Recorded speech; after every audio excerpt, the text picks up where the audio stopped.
Cher Théophile, plusieurs personnes ont essayé d'écrire le récit des événements qui se sont passés parmi nous. Ils ont rapporté les faits tels que nous les ont racontés ceux qui les ont vus dès le commencement et qui ont été chargés d'annoncer la parole de Dieu. C'est pourquoi, à mon tour, je me suis renseigné exactement sur tout ce qui est arrivé depuis le début. Et il m'a semblé bon, Excellence, d'en écrire pour vous le récit suivi. Je le fais pour que vous puissiez reconnaître la vérité des enseignements que vous avez reçus.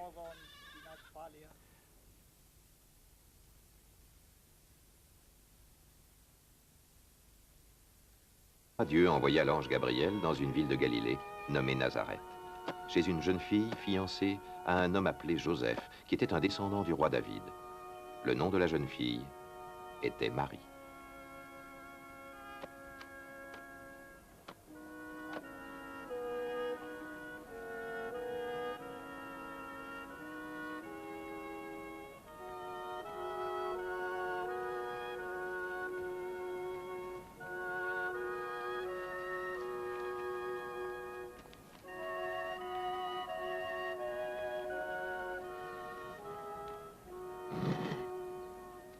L'ange entra chez elle et lui dit « Réjouis-toi, le Seigneur t'a accordé une grâce particulière.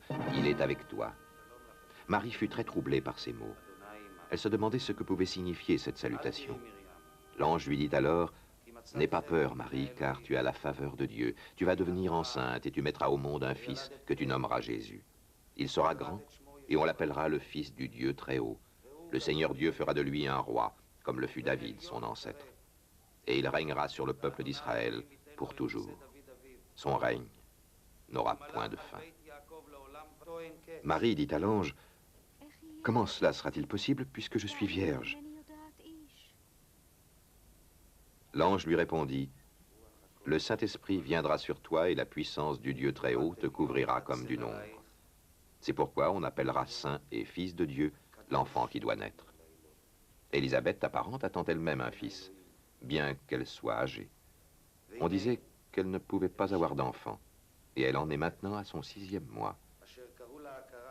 Car rien n'est impossible à Dieu. » Alors, Marie dit, « Je suis la servante du Seigneur, qu'il me soit fait comme tu l'as dit. » Et l'ange la quitta.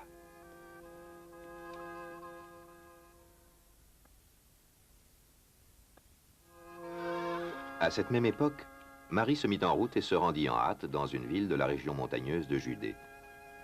Elle entra dans la maison de Zacharie et salua Élisabeth. Au moment où Élisabeth entendit la salutation de Marie, l'enfant remua au-dedans d'elle. Élisabeth fut remplie du Saint-Esprit et s'écria d'une voix forte, « Dieu t'a bénie plus que toutes les femmes, et sa bénédiction repose sur l'enfant que tu auras. Qui suis-je pour que la mère de mon Seigneur vienne chez moi? Car vois-tu, au moment où j'ai entendu ta salutation, l'enfant a remué de joie au-dedans de moi. Tu es heureuse. Tu as cru que ce qui t'a été annoncé de la part du Seigneur s'accomplira. »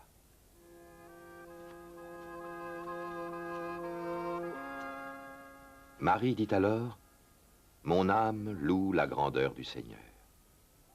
Et mon cœur est plein de joie à cause de Dieu, mon Sauveur, car il a bien voulu abaisser son regard sur moi, son humble servante. Oui, dès maintenant, les humains de tous les temps me diront bienheureuse. Car Dieu le Tout-Puissant a fait pour moi des choses magnifiques. Son nom est saint. Il sera plein de bonté dans tous les temps pour ceux qui le respectent. Il a accompli des œuvres puissantes par la force de son bras. Il a mis en déroute les hommes au cœur orgueilleux. Il a renversé les rois de leur trône et il a donné une place élevée aux humbles. Il a accordé des biens en abondance à ceux qui avaient faim et il a renvoyé les riches les mains vides. Il est venu en aide au peuple d'Israël, son serviteur. Il n'a pas oublié de manifester sa bonté envers Abraham et ses descendants, pour toujours, comme il l'avait promis à nos ancêtres. Marie resta avec Élisabeth pendant environ 3 mois, puis elle retourna chez elle.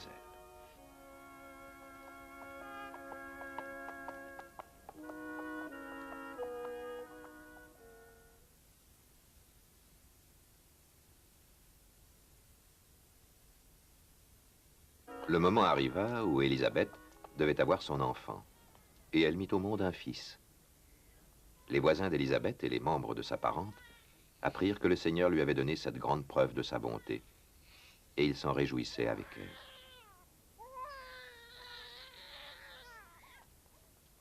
Quand l'enfant eut une semaine, ils vinrent pour le circoncire. Ils voulaient lui donner le nom de son père, Zacharie. Mais sa mère déclara, « Non, il s'appellera Jean. » Ils lui dirent, « Mais il n'y a personne dans ta famille qui porte ce nom. » Ils interrogèrent alors par geste le père pour savoir comment il voulait qu'on nomme son enfant. Zacharie demanda une tablette à écrire et il y écrivait ces mots, « Jean et son nom. » Ils s'en étonnèrent tous. Aussitôt Zacharie put de nouveau parler. Il se mit à louer Dieu à haute voix. Zacharie, le père du petit enfant, fut rempli du Saint-Esprit. Il se mit à prophétiser en ces mots, « Loué soit le Seigneur, le Dieu du peuple d'Israël, parce qu'il a porté son attention sur son peuple et l'a délivré.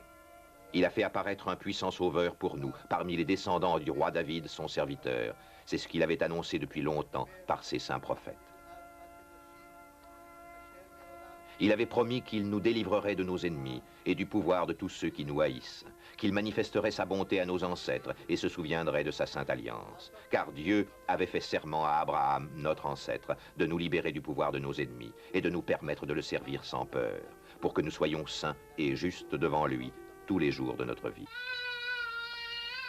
Et toi, mon enfant, tu seras appelé prophète du Dieu très haut, car tu marcheras devant le Seigneur pour préparer son chemin et pour faire savoir à son peuple qu'il le sauvera en pardonnant ses péchés.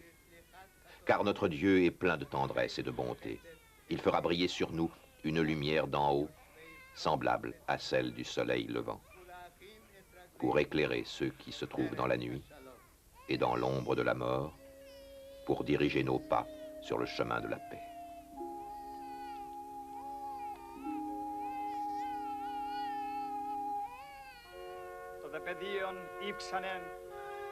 L'enfant grandissait et son esprit se fortifiait.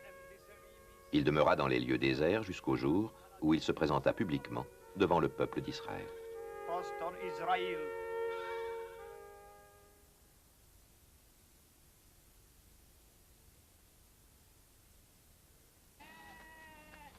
En ce temps-là, l'empereur Auguste donna l'ordre de faire le recensement de tous les habitants de l'Empire romain. Ce recensement, le premier, eut lieu alors que Quirinius était gouverneur de la province de Syrie. Tous les gens allaient se faire inscrire, en se rendant chacun dans sa propre ville. Joseph partit de la ville de Nazareth, en Galilée, pour aller en Judée, dans la ville appelée Bethléem, où est né le roi David, parce qu'il était lui-même un descendant de David. Il alla s'y faire inscrire avec Marie, sa fiancée. Elle attendait un enfant. Et pendant qu'ils étaient à Bethléem, le jour arriva où son bébé devait naître.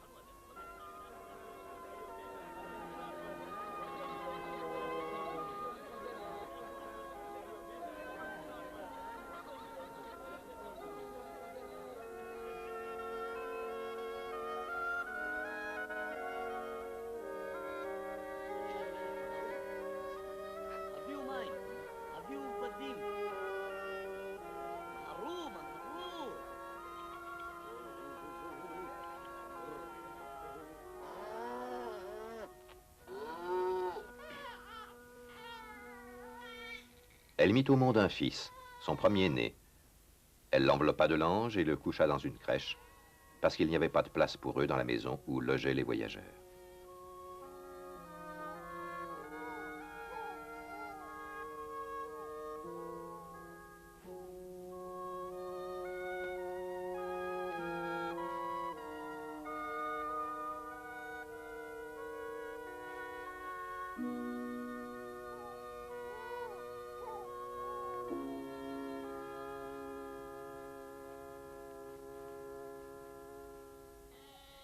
Dans cette même région, il y avait des bergers qui passaient la nuit dans les champs pour garder leurs troupeaux. Un ange du Seigneur leur apparut et la gloire du Seigneur brille autour d'eux. Ils eurent alors très peur. Mais l'ange leur dit, « N'ayez pas peur, car je vous apporte une bonne nouvelle qui réjouira beaucoup tout le peuple. Cette nuit, dans la ville de David, est né votre Sauveur. C'est le Christ. le Seigneur. Et voici le signe qui vous le fera reconnaître. Vous trouverez un bébé enveloppé de l'ange et couché dans une crèche. Tout à coup, il y eut avec l'ange une troupe nombreuse d'anges du ciel qui louaient Dieu en disant « La gloire est à Dieu dans les cieux très hauts, et sa paix est accordée sur la terre aux hommes qu'il aime. » Lorsque les anges les eurent quittés pour retourner au ciel, les bergers se dirent les uns aux autres « Allons donc jusqu'à Bethléem, il faut que nous voyions ce qui est arrivé, ce que le Seigneur nous a fait connaître. »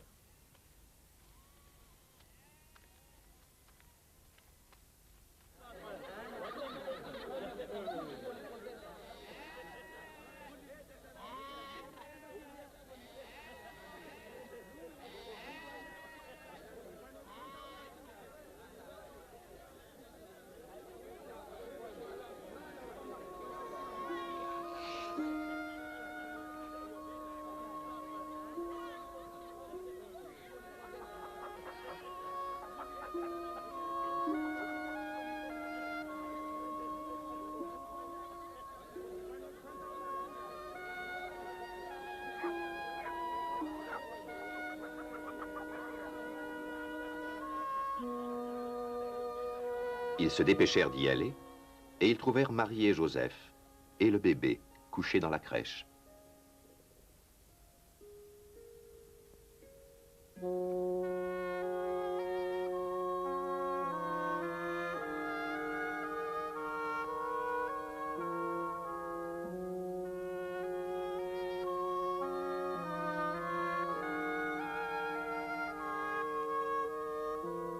Quand ils le virent, ils racontèrent ce que l'ange leur avait dit au sujet de ce petit enfant. Tous ceux qui entendirent les bergers furent étonnés de ce qu'il leur disait. Mais Marie gardait tout cela dans sa mémoire et y réfléchissait profondément.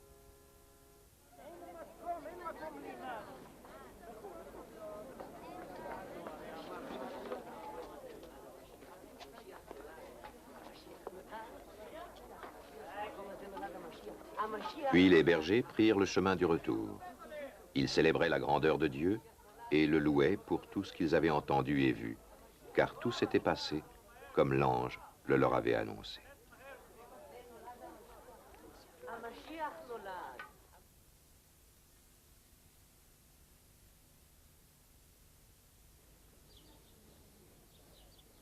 Une semaine après, le moment vint de circoncire l'enfant. On lui donna le nom de Jésus, nom que l'ange avait indiqué avant que sa mère devienne enceinte.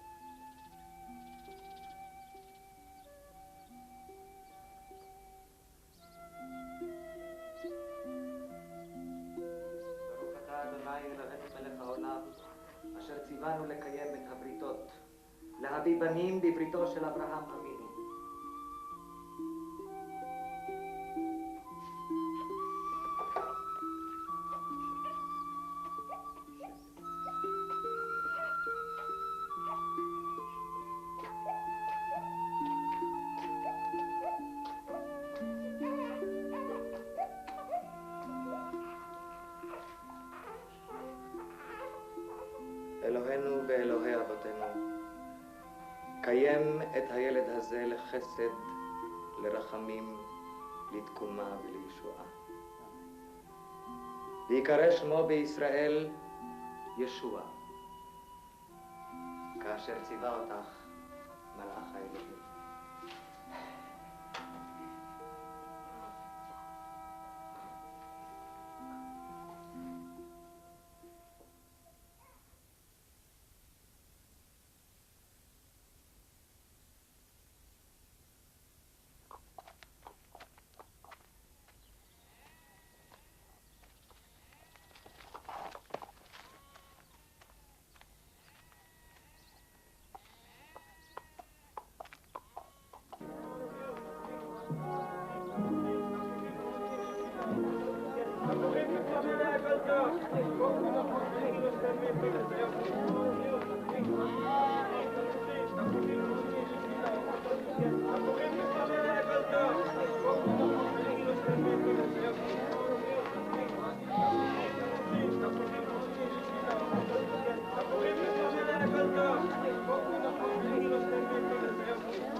Puis le moment vint pour Joseph et Marie d'accomplir la cérémonie de purification qu'ordonne la loi de Moïse. Ils amenèrent alors l'enfant dans la ville de Jérusalem pour le présenter au Seigneur, car il est écrit dans la loi du Seigneur, « Tout garçon premier-né sera mis à part pour le Seigneur. »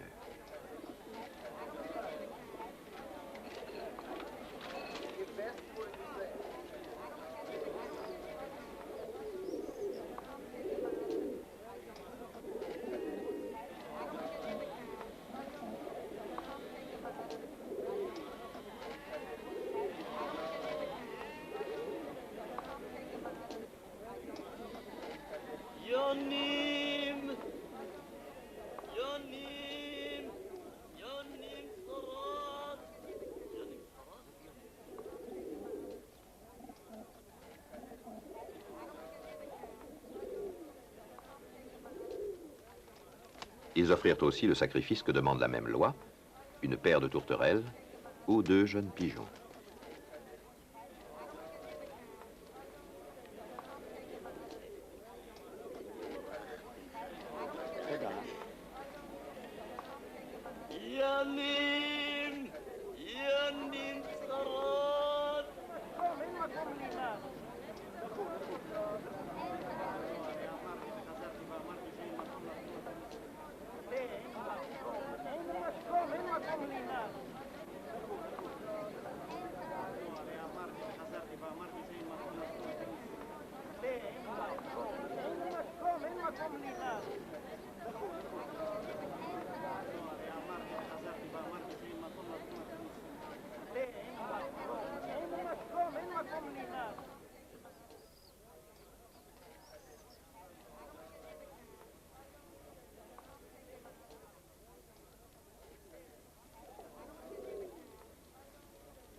Il y avait alors à Jérusalem un homme qui s'appelait Siméon. Cet homme était bon. Il respectait Dieu et attendait celui qui devait sauver Israël. Le Saint-Esprit était avec lui, et il lui avait appris qu'il ne mourrait pas avant d'avoir vu le Messie envoyé par le Seigneur. Guidé par l'Esprit, Siméon alla dans le temple. Quand les parents de Jésus amenèrent leur petit enfant afin d'accomplir pour lui ce que demandait la loi, Siméon le prit dans ses bras et remercia Dieu en disant « Maintenant, Seigneur, ta promesse est réalisée. Tu peux laisser ton serviteur mourir en paix, car j'ai vu de mes propres yeux ton salut, que tu as préparé devant tous les peuples. C'est la lumière qui te fera connaître aux nations du monde et donnera de la gloire à Israël, ton peuple. »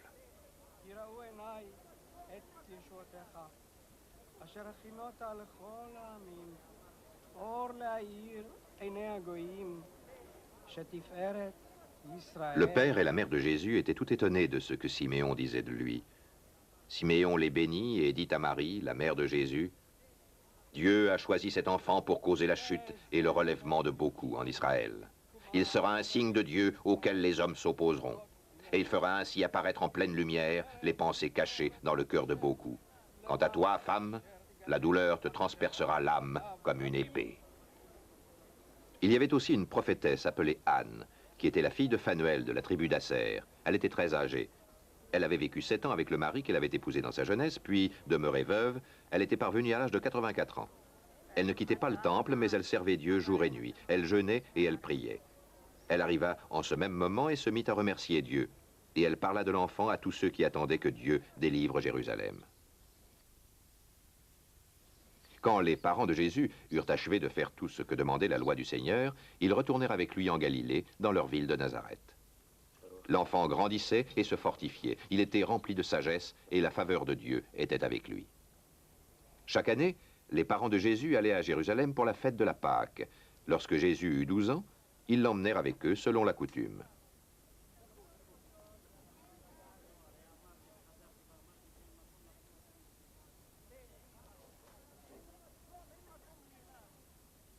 שבכל הלילות אין אנו מטבילין אפילו פעם אחת, והלילה הזה שוטף פעמים. שבכל הלילות אנו אוכלים בין יושבין ובין מסובין, והלילה הזה כולנו מסובין. עבדים היינו לפרעה במצרים, ויוציאנו אדוני אלוהינו משם ביד חזקה ובזרוע נטויה. ואילו לא הוציא הקדוש ברוך הוא את אבותינו ממצרים, הרי עמנו ובנינו ובני בנינו משועבדים היינו לפרעה.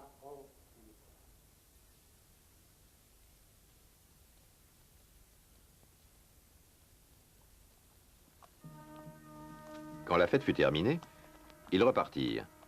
Mais l'enfant Jésus resta à Jérusalem et ses parents ne s'en aperçurent pas. Ils pensaient que Jésus était avec leurs compagnons de voyage et firent une journée de marche. Puis ils se mirent à le chercher parmi leurs parents et leurs amis. Mais ils ne le trouvèrent pas, de sorte qu'ils retournèrent à Jérusalem en continuant à le chercher.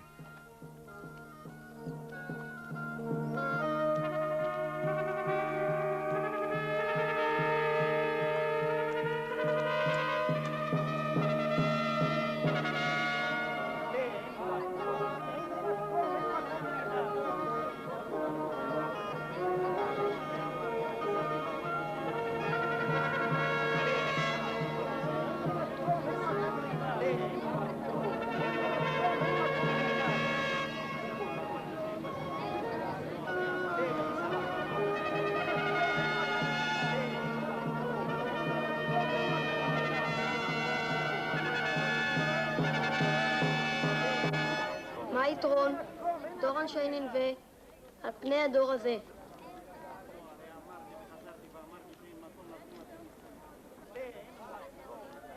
Le troisième jour, ils le découvrirent dans le temple. Il était assis au milieu des maîtres juifs, les écoutait et leur posait des questions. Tous ceux qui l'entendaient étaient surpris de son intelligence et des réponses qu'il donnait. Quand ses parents le virent, ils furent très étonnés et sa mère lui dit « Mon enfant, pourquoi nous as-tu fait cela? Ton père et moi, nous étions très inquiets en te cherchant. » Il leur répondit « Pourquoi me cherchiez-vous? Ne saviez-vous pas que je dois être dans la maison de mon père ?» Mais ils ne comprirent pas ce qu'il leur disait.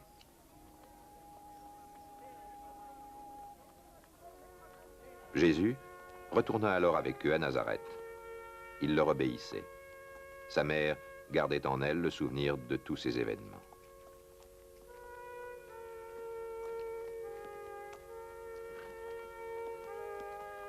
Et Jésus grandissait de corps, progressait en sagesse et se rendait agréable à Dieu et aux hommes.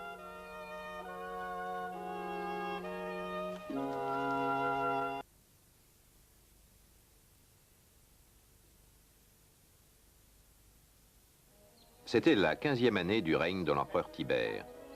Ponce Pilate était gouverneur de Judée, Hérode régnait sur la Galilée et son frère Philippe sur le territoire de l'Ithurée et de la Traconite.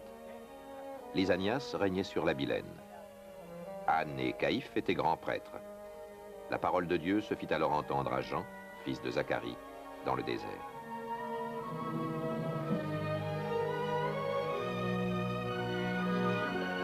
Jean se mit à parcourir toute la région voisine de la rivière le Jourdain. Il lançait cet appel.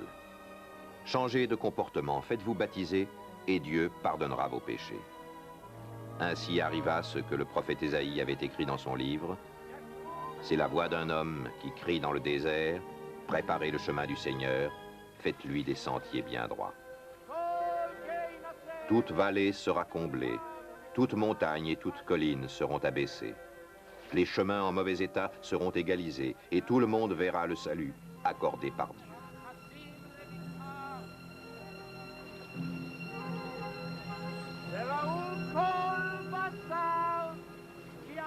Des foules venaient à Jean pour qu'il les baptise. Il leur disait « Bande de serpents, qui vous a enseigné que vous pourriez échapper au jugement de Dieu qui est proche ? Accomplissez des actes qui montrent que vous avez changé de comportement et ne vous mettez pas à dire en vous-même « Abraham est notre ancêtre », car je vous déclare que Dieu peut utiliser ces pierres pour en faire des descendants d'Abraham. La hache est déjà prête à couper les arbres à la racine. Tout arbre qui ne produit pas de bons fruits va être coupé et jeté au feu. Les foules lui demandèrent alors « Que devons-nous faire ?»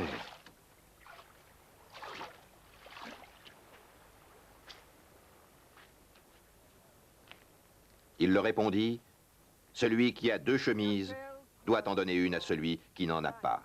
et celui qui a de la nourriture doit la partager.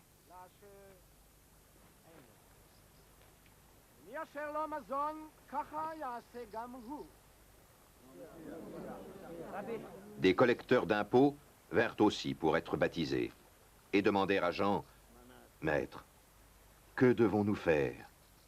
Il leur répondit, « Ne faites pas payer plus que ce qu'ordonne la loi. » Des soldats lui demandèrent également, « Et nous, que devons-nous faire ?» Il leur dit, « Ne prenez d'argent à personne par la force ou en portant de fausses accusations, mais contentez-vous de votre solde. » Le peuple attendait, plein d'espoir. Chacun pensait que Jean était peut-être le Messie. Jean leur dit alors à tous, « Moi, je vous baptise avec de l'eau, mais quelqu'un de plus puissant que moi va venir. Je ne suis pas même assez bon pour délier la courroie de ses sandales. Il vous baptisera avec le Saint-Esprit et avec du feu. Il tient en sa main la pelle à vanner pour séparer le grain de la paille. Il amassera le grain dans son grenier, mais il brûlera la paille dans un feu qui ne s'éteint jamais. » C'est en leur adressant beaucoup d'autres appels encore que Jean annonçait la bonne nouvelle au peuple.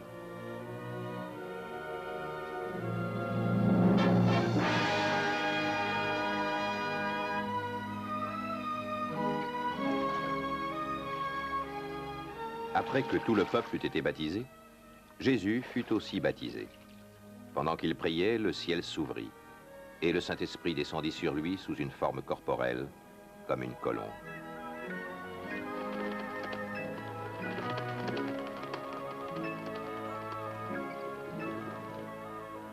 Et une voix se fit entendre du ciel, « Tu es mon fils bien-aimé, je mets en toi toute ma joie. » Cependant, Jean fit des reproches au gouverneur Hérode, parce qu'il avait épousé Hérodiade, la femme de son frère, et parce qu'il avait commis beaucoup d'autres mauvaises actions. Alors Hérode commit une mauvaise action de plus, il fit mettre Jean en prison.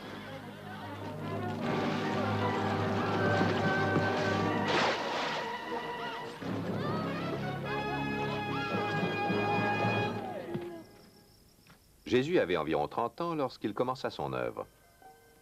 Il était, à ce que l'on pensait, fils de Joseph, qui était fils d'Élie, fils de Mattat, fils de Lévi, fils de Melchi, fils de Matata, fils de Nathan, fils de David, fils de Jessie, fils de Judas, fils de Jacob, fils d'Isaac, fils d'Abraham, fils de Tara,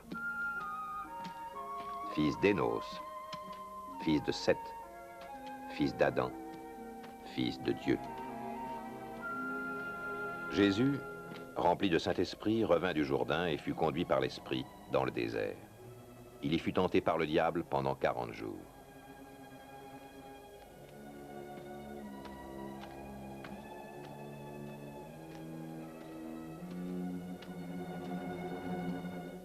Il ne mangea rien durant ces jours-là, et quand ils furent passés, il eut faim.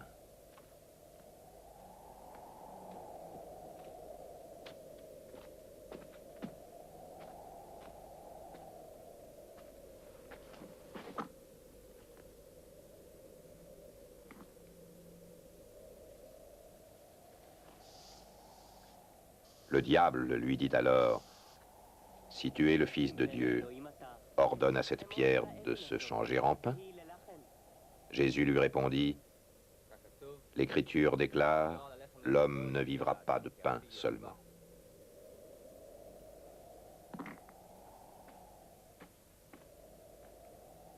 Le diable l'emmena plus haut, lui fit voir en un instant tous les royaumes de la terre, et lui dit, « Je te donnerai toute cette puissance et la richesse de ces royaumes. Tout cela m'a été remis, et je peux le donner à qui je veux. Si donc tu te mets à genoux devant moi, tout sera à toi. » Jésus lui répondit, « L'Écriture déclare, adore le Seigneur ton Dieu, et sers-le, lui seul. »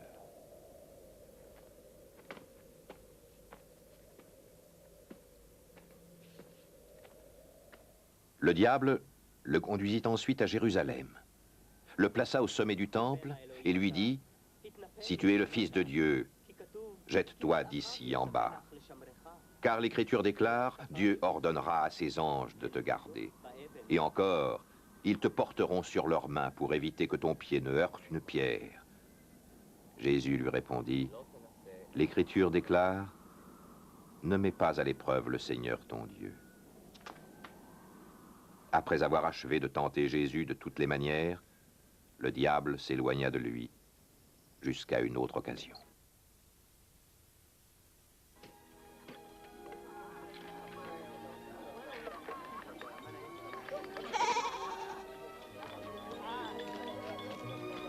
Jésus, retournant en Galilée, plein de la puissance du Saint-Esprit. On se mit à parler de lui dans toute cette région.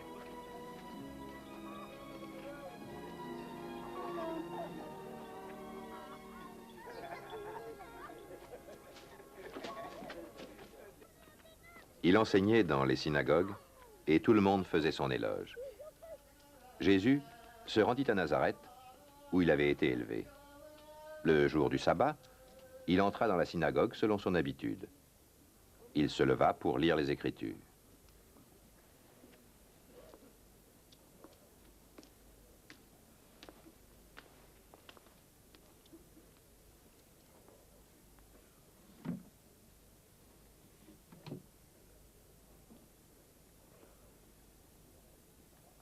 Et on lui remit le livre du prophète Ésaïe. Il déroula le rouleau de ce livre et trouva le passage où il est écrit « L'Esprit du Seigneur est sur moi. Il m'a choisi pour apporter la bonne nouvelle aux pauvres. Il m'a envoyé pour proclamer la délivrance aux prisonniers et le don de la vue aux aveugles, pour libérer les opprimés, pour annoncer l'année où le Seigneur manifestera sa faveur. » Puis Jésus roula le livre, le rendit au serviteur et s'assit. Toutes les personnes présentes dans la synagogue fixaient les yeux sur lui. Alors il se mit à leur dire, « Ce passage de l'Écriture s'est réalisé aujourd'hui, au moment même où vous l'avez entendu lire. » Tous exprimaient leur admiration à l'égard de Jésus et s'étonnaient des paroles merveilleuses qu'il prononçait. Ils disaient, « N'est-ce pas le fils de Joseph ?» Jésus leur déclara, « Vous allez certainement me citer ce proverbe, « Médecin, guéris-toi toi-même. » Vous me direz aussi, « Nous avons appris tout ce que tu as fait à Capernaum.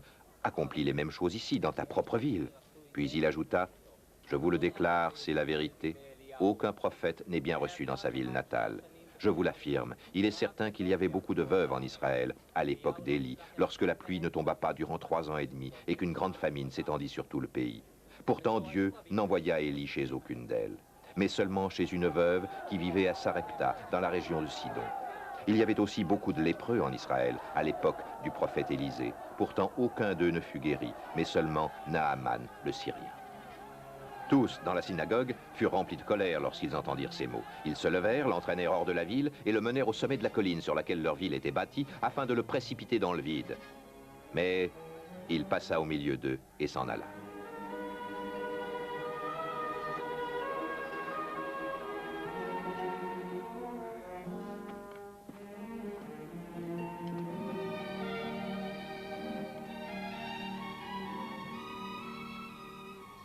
Jésus se rendit alors à Capernaum, ville de Galilée, et il y enseignait les gens le jour du sabbat.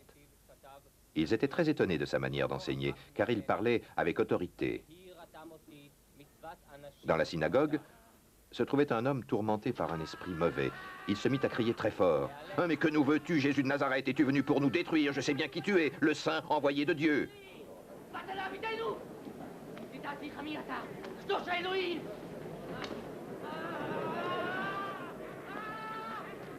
Jésus parla sévèrement à l'esprit et lui donna cet ordre.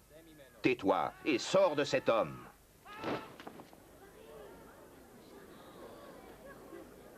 L'esprit mauvais jeta l'homme à terre devant tout le monde et sortit de lui sans lui faire aucun mal. Tous furent saisis d'étonnement et ils se disaient les uns aux autres, « Quel genre de parole est-ce là? Cet homme commande avec autorité et puissance aux esprits mauvais et ils sortent. » Et l'on parlait de Jésus partout dans cette région.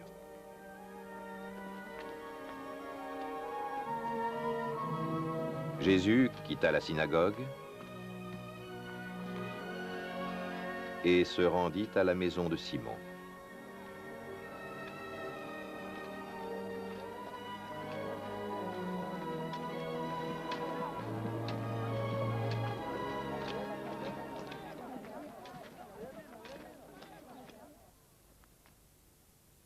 La belle-mère de Simon souffrait d'une forte fièvre, et l'on demanda à Jésus de la guérir.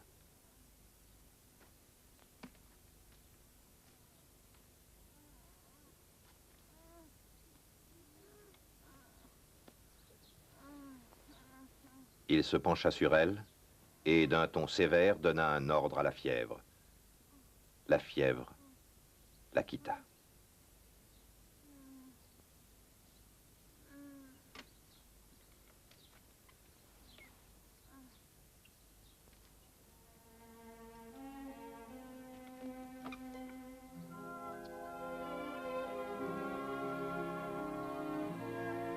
Elle se leva aussitôt et se mit à les servir.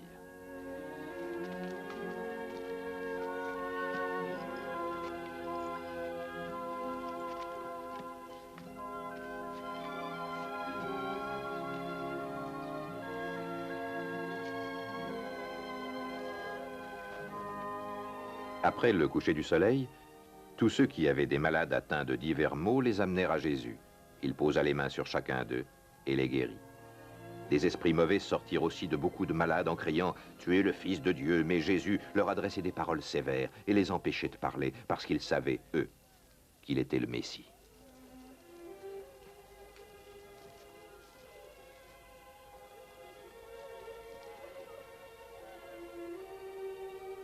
Dès que le jour parut, Jésus sortit de la ville et s'en alla vers un endroit isolé. Une foule de gens se mirent à le chercher. Quand ils l'eurent rejoint, ils voulurent le retenir et l'empêcher de les quitter. Mais Jésus leur dit, « Je dois annoncer la bonne nouvelle du royaume de Dieu aux autres villes aussi, car c'est pour cela que Dieu m'a envoyé. »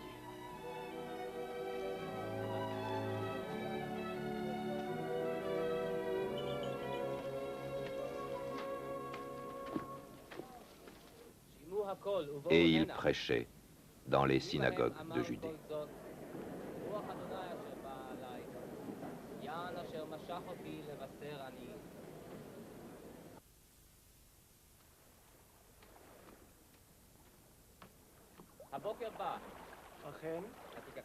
Un jour, Jésus se tenait au bord du lac de Génézareth et la foule se pressait autour de lui pour écouter la parole de Dieu. Il vit 2 barques sur la rive. Les pêcheurs en étaient descendus et lavaient leurs filets. Jésus monta dans l'une des barques qui appartenait à Simon et pria celui-ci de s'éloigner un peu du bord. Jésus s'assit dans la barque et se mit à enseigner la foule.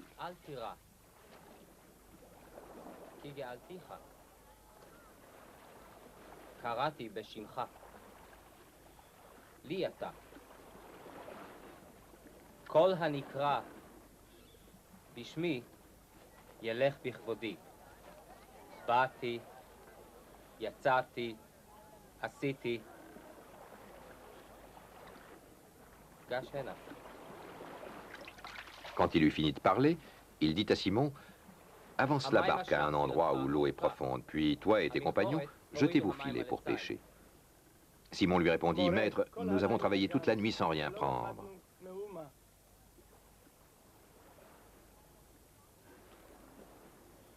Mais, puisque tu me dis de le faire, je jetterai les filets.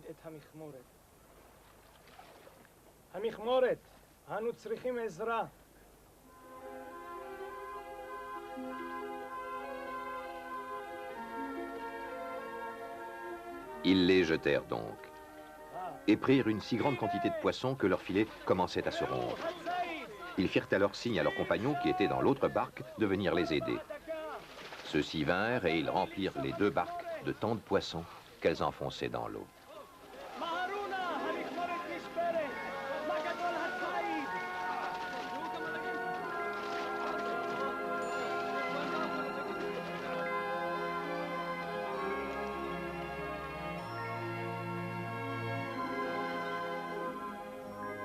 Quand Simon-Pierre vit cela, il se mit à genoux devant Jésus et dit « Éloigne-toi de moi, Seigneur, car je suis un homme pécheur. » Simon était en effet saisi de crainte, ainsi que tous ceux qui étaient avec lui, à cause de la grande quantité de poissons qu'ils avaient pris.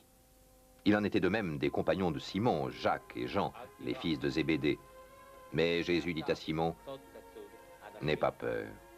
Dès maintenant, ce sont des hommes que tu prendras. » Ils ramenèrent alors leur barque à terre, laissèrent tout et suivirent Jésus. Comme Jésus se trouvait dans une ville, survint un homme couvert de lèpre. Quand il vit Jésus, il se jeta devant lui, le visage contre terre, et le pria en ces mots, « Maître, si tu le veux, tu peux me rendre pur. » Jésus étendit la main, le toucha et déclara, « Je le veux, sois pur. » Aussitôt la lèpre quitta cet homme. Jésus lui donna cet ordre, « Ne parle de cela à personne, mais va montrer aux prêtres comment tu es, puis offre le sacrifice que Moïse a ordonné pour prouver à tous que tu es guéri. »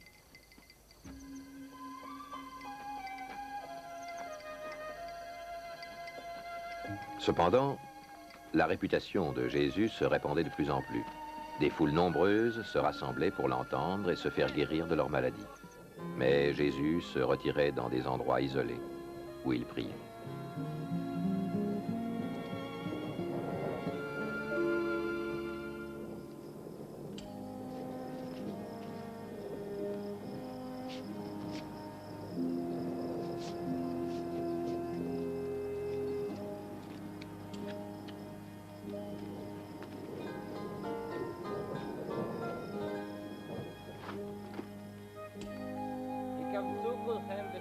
Un jour, Jésus était en train d'enseigner.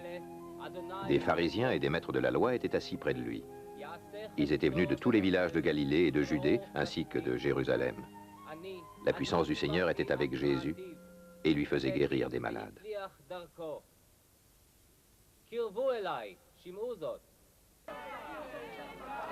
Des gens arrivèrent, portant sur un lit un homme paralysé.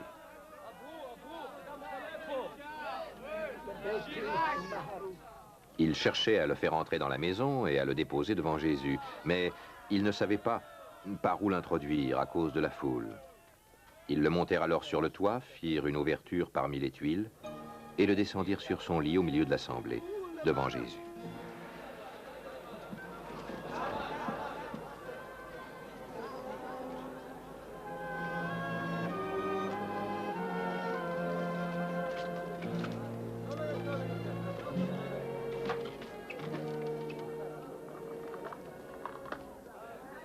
Quand Jésus vit leur foi, il dit au malade, « Mon ami, tes péchés te sont pardonnés. » Les maîtres de la loi et les pharisiens se mirent à penser, « Qui est cet homme qui parle ainsi contre Dieu? Qui peut pardonner les péchés? Dieu seul le peut. » Jésus connut leurs pensées et leur dit, « Pourquoi avez-vous de telles pensées? Est-il plus facile de dire, « Tes péchés te sont pardonnés » ou de dire, « Lève-toi et marche » ? Mais je veux que vous sachiez que le Fils de l'homme a le pouvoir sur la terre de pardonner les péchés. Il adressa alors ces mots au paralysé. « Je te le dis, lève-toi, prends ton lit et rentre chez toi. »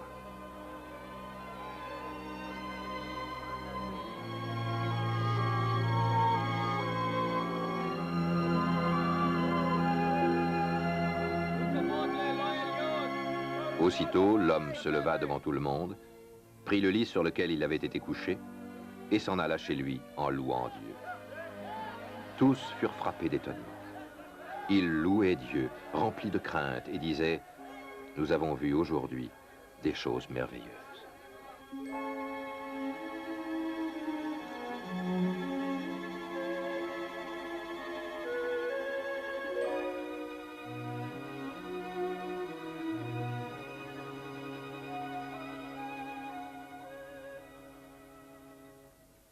Après cela, Jésus sortit et vit un collecteur d'impôts nommé Lévi assis à son bureau. Jésus lui dit, « Suis-moi. »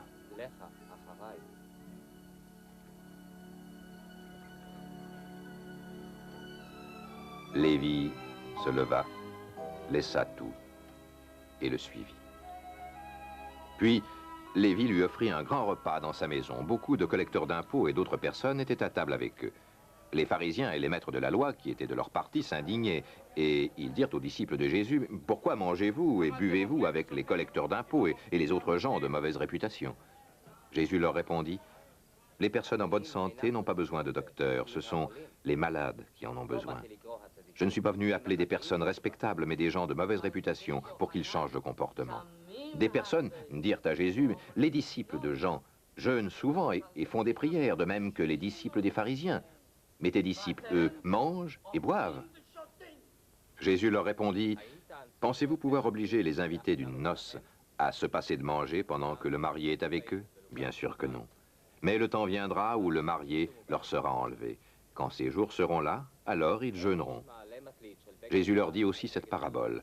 « Personne ne déchire un morceau d'un vêtement neuf pour réparer un vieux vêtement. Sinon, le vêtement neuf est déchiré et la pièce d'étoffe neuve ne s'accorde pas avec le vieux. Et personne ne verse du vin nouveau dans de vieilles outres. Sinon, le vin nouveau fait éclater les outres, il se répand et les outres sont perdues. Mais non, il faut verser le vin nouveau dans des outres neuves. Et personne ne veut du vin nouveau après en avoir bu du vieux. On dit en effet, le vieux est meilleur. »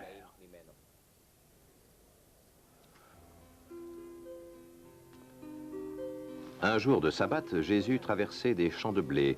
Ses disciples cueillaient des épis de blé, les frottaient dans leurs mains et en mangeaient les grains. Quelques pharisiens leur dirent, « Pourquoi faites-vous ce que notre loi ne permet pas le jour du sabbat ?» Jésus leur répondit, « N'avez-vous pas lu ce que fit David un jour où lui-même et ses gens avaient faim? Il entra dans la maison de Dieu, prit les pains offerts à Dieu, en mangea et en donna à ses gens, bien que notre loi ne permette qu'aux seuls prêtres d'en manger. » Jésus leur dit encore, « Le Fils de l'homme est maître du sabbat. »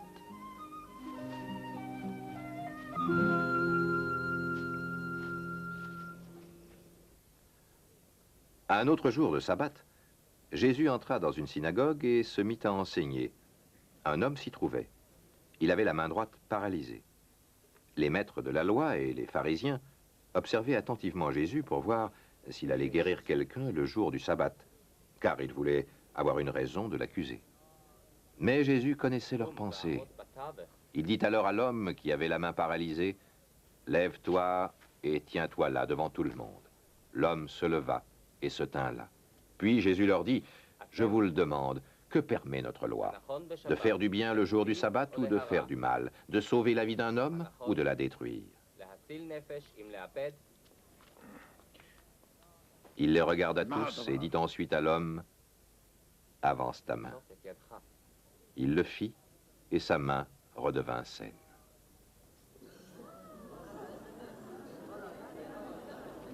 Mais les autres furent remplis de fureur et se mirent à discuter entre eux sur ce qu'ils pourraient faire à Jésus.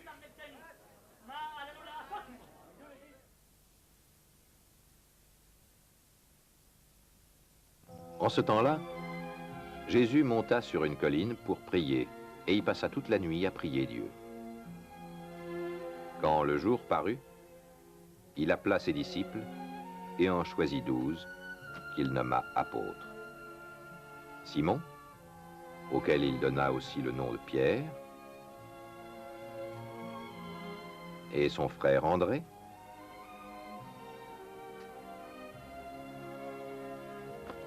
Jacques,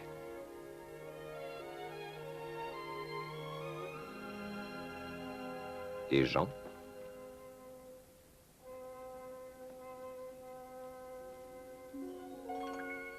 Philippe et Barthélemy, Matthieu,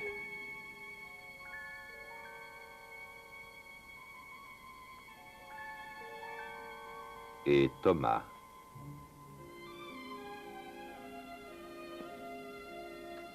Jacques, le fils d'Alphée, et Simon, appelé le nationaliste, Judas, le fils de Jacques,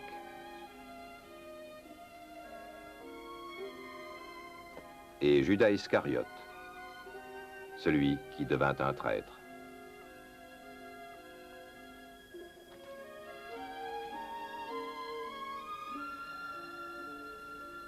Jésus descendit de la colline avec eux et s'arrêta en un endroit plat, où se trouvait un grand nombre de ses disciples. Il y avait aussi là une foule immense de gens de toute la Judée, de Jérusalem et des villes de la côte, Tyr et Sidon. Ils étaient venus pour l'entendre et se faire guérir de leur maladie.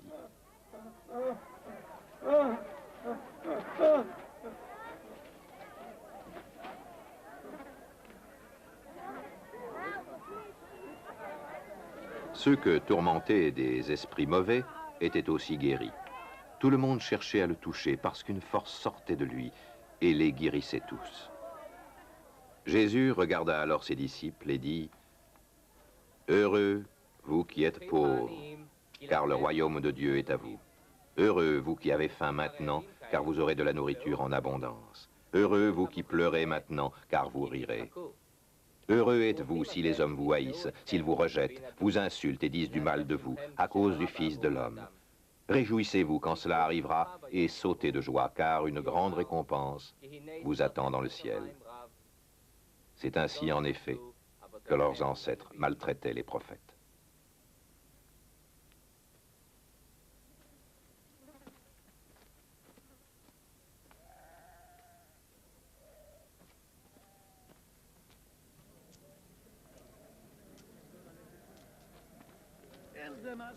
Mais malheur à vous qui êtes riches, car vous avez déjà eu votre bonheur.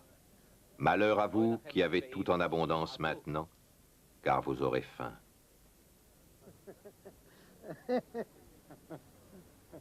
Malheur à vous qui riez maintenant, car vous serez dans la tristesse et vous pleurerez.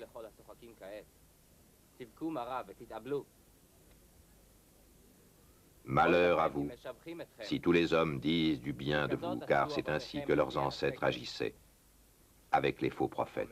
Mais je vous le dis, à vous qui m'écoutez, aimez vos ennemis, faites du bien à ceux qui vous haïssent, bénissez ceux qui vous maudissent et priez pour ceux qui vous maltraitent.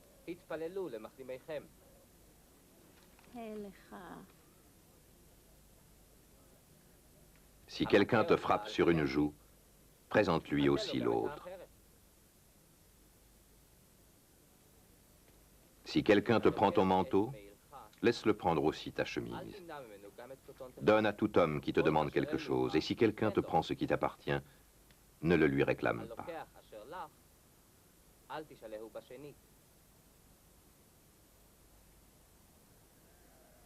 Faites pour les autres exactement ce que vous voulez qu'ils fassent pour vous.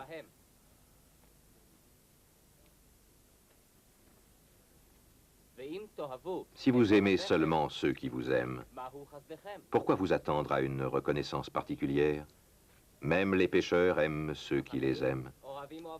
Et si vous faites du bien seulement à ceux qui vous font du bien, pourquoi vous attendre à une reconnaissance particulière? Même les pécheurs en font autant. Et si vous prêtez seulement à ceux dont vous espérez qu'ils vous rendront, pourquoi vous attendre à une reconnaissance particulière? Des pécheurs aussi prêtent à des pécheurs pour qu'ils leur rendent la même somme. Au contraire, aimez vos ennemis, faites-leur du bien et prêtez sans rien espérer recevoir en retour. Vous obtiendrez une grande récompense et vous serez les fils du Dieu Très-Haut, car il est bon pour les ingrats et les méchants. Soyez pleins de bonté comme votre Père est plein de bonté. Ne jugez pas les autres, et Dieu ne vous jugera pas.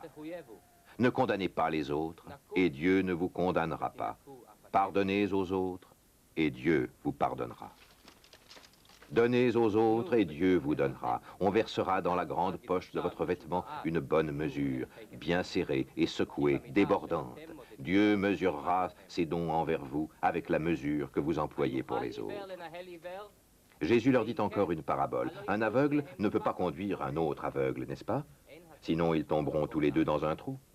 Aucun élève n'est plus grand que son maître, mais tout élève complètement instruit sera comme son maître. Pourquoi regardes-tu le brin de paille qui est dans l'œil de ton frère alors que tu ne remarques pas la poutre qui est dans ton œil? Comment peux-tu dire à ton frère, « Mon frère, laisse-moi enlever cette paille qui est dans ton œil », toi qui ne vois même pas la poutre qui est dans le tien?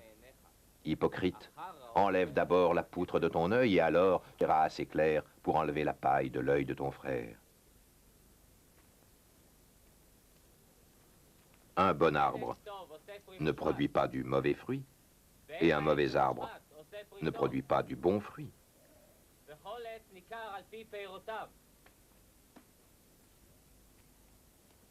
Chaque arbre se reconnaît à son fruit. On ne cueille pas des figues sur des buissons d'épines, et l'on ne récolte pas du raisin sur des ronces.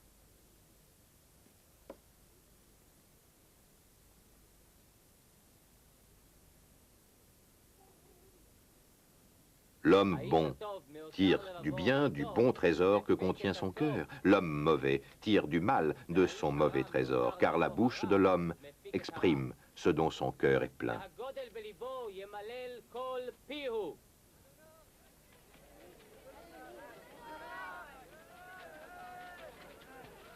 Pourquoi m'appelez-vous Seigneur, Seigneur, et ne faites-vous pas ce que je vous dis? Je vais vous montrer à qui ressemble tout homme qui vient à moi, qui écoute mes paroles et les met en pratique. Il ressemble à un homme qui s'est mis à bâtir une maison. Il a creusé profondément la terre et a posé les fondations sur le roc. Quand l'inondation est venue, les eaux de la rivière se sont jetées contre cette maison, mais sans pouvoir l'ébranler, car la maison était bien bâtie. Mais celui qui écoute mes paroles et ne les met pas en pratique ressemble à un homme qui a bâti une maison directement sur le sol, sans fondation. Quand les eaux de la rivière se sont jetées contre cette maison, elle s'est aussitôt écroulée. Elle a été complètement détruite.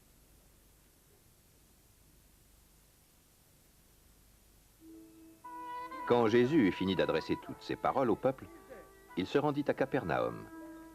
Là, un capitaine romain avait un serviteur qui lui était très cher. Ce serviteur était malade et près de mourir. Quand le capitaine entendit parler de Jésus, il lui envoya quelques anciens des Juifs pour lui demander de venir guérir son serviteur.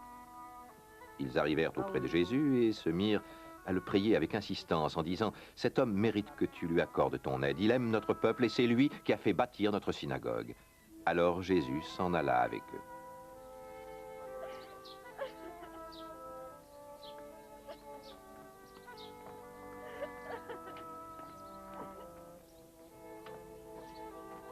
Il n'était pas loin de la maison quand le capitaine envoya des amis pour lui dire « Maître, ne te dérange pas. Je ne mérite pas que tu entres dans ma maison. C'est pour cela que je ne me suis pas jugé digne d'aller en personne vers toi. Mais donne seulement un ordre et mon serviteur sera guéri. Je suis moi-même sous l'autorité de mes supérieurs et j'ai des soldats sous mes ordres. Je dis à l'un, va, et il va. Je dis à un autre, viens, et il vient. Et je dis à mon serviteur, fais ceci, et il le fait. » Quand Jésus entendit ces mots, il admira le capitaine. Il se retourna et dit à la foule qui le suivait, « Je vous les déclare, je n'ai jamais trouvé une telle foi. Non, pas même en Israël. » Les envoyés retournèrent dans la maison du capitaine et y trouvèrent le serviteur en bonne santé.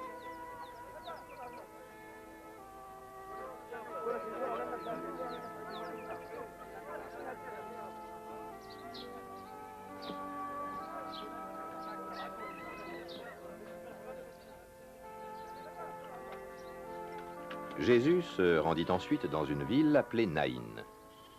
Ses disciples et une grande foule l'accompagnaient. Au moment où il approchait de la porte de la ville, on menait un mort au cimetière. C'était le fils unique d'une femme qui était veuve. Un grand nombre d'habitants de la ville se trouvaient avec elle. Quand le Seigneur la vit, il fut rempli de pitié pour elle et lui dit « Ne pleure pas. »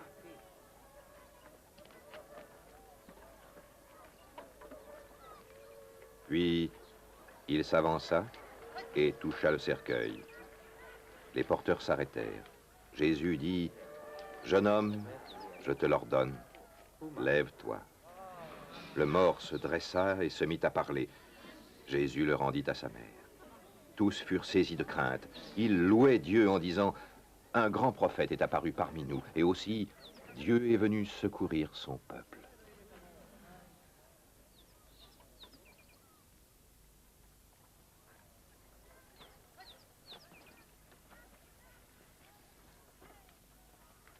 Et dans toute la Judée et ses environs, on apprit ce que Jésus avait fait.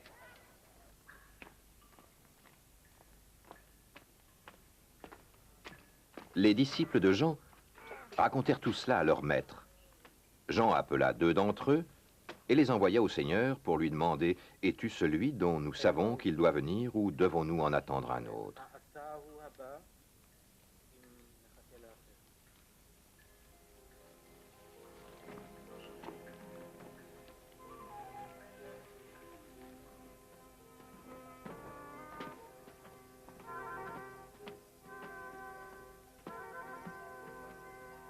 Quand ils arrivèrent auprès de Jésus, ils lui dirent « Jean-Baptiste nous a envoyés pour te demander, es-tu celui dont nous savons qu'il doit venir, ou devons-nous en attendre un autre ?»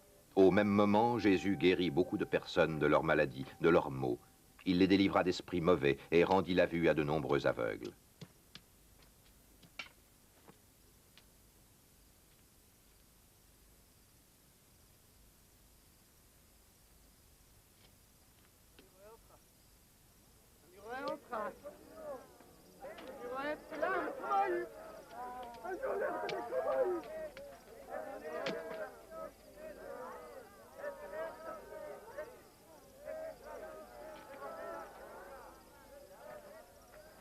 Puis il répondit aux envoyés de Jean, « Allez raconter à Jean ce que vous avez vu et entendu. Les aveugles voient, les boiteux marchent, les lépreux sont guéris, les sourds entendent, les morts reviennent à la vie. La bonne nouvelle est annoncée aux pauvres. Heureux celui qui n'abandonnera pas la foi en moi. » Quand les envoyés de Jean furent repartis, Jésus se mit à parler de Jean aux foules en disant, « Qu'êtes-vous allé voir au désert? Un roseau agité par le vent? Non. Alors qu'êtes-vous allé voir? Un homme vêtu d'habits magnifiques? Mais ceux qui portent de riches habits et vivent dans le luxe se trouvent dans les palais des rois. Qu'êtes-vous donc allé voir? Un prophète? Oui, vous dis-je, et même bien plus qu'un prophète.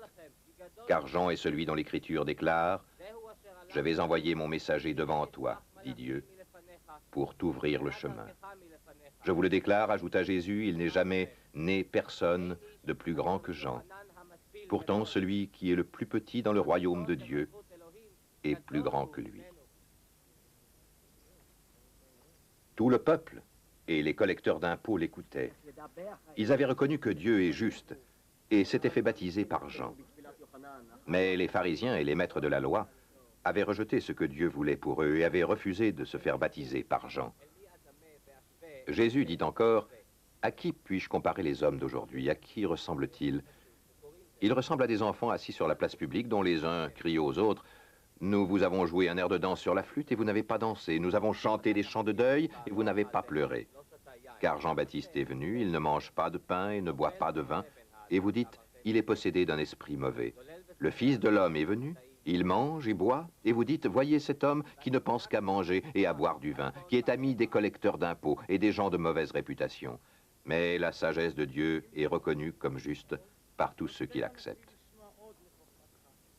Un pharisien invita Jésus à prendre un repas avec lui.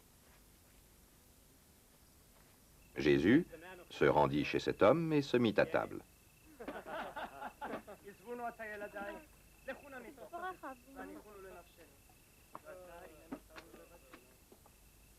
Il y avait dans cette ville une femme de mauvaise réputation. Lorsqu'elle apprit que Jésus était à table chez le pharisien, elle apporta un vase d'albâtre plein de parfums et se tint derrière Jésus, à ses pieds. Elle pleurait et se mit à mouiller de ses larmes les pieds de Jésus. Puis, elle les essuya avec ses cheveux, les embrassa et répandit le parfum sur eux.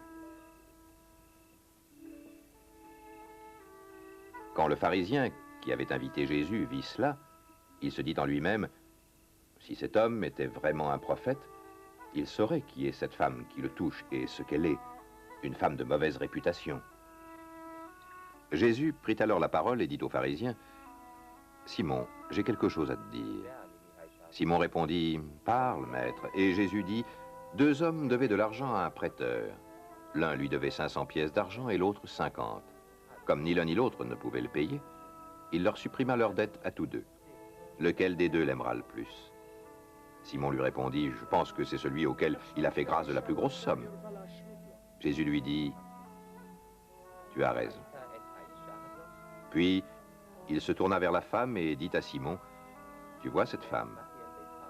Je suis entré chez toi et tu ne m'as pas donné d'eau pour mes pieds, mais elle m'a lavé les pieds de ses larmes et les a essuyés avec ses cheveux. Tu ne m'as pas reçu en m'embrassant, mais elle n'a pas cessé de m'embrasser les pieds depuis que je suis entré. Tu n'as pas répandu d'huile sur ma tête, mais elle a répandu du parfum sur mes pieds. C'est pourquoi je te le déclare, le grand amour qu'elle a manifesté prouve que ses nombreux péchés ont été pardonnés. Mais celui à qui l'on a peu pardonné ne manifeste que peu d'amour. » Jésus dit alors à la femme, « Tes péchés sont pardonnés. » Ceux qui étaient à table avec lui se mirent à dire en eux-mêmes, « Qui est cet homme qui ose même pardonner les péchés ?» Mais Jésus dit à la femme, « Ta foi t'a sauvée, va en paix. »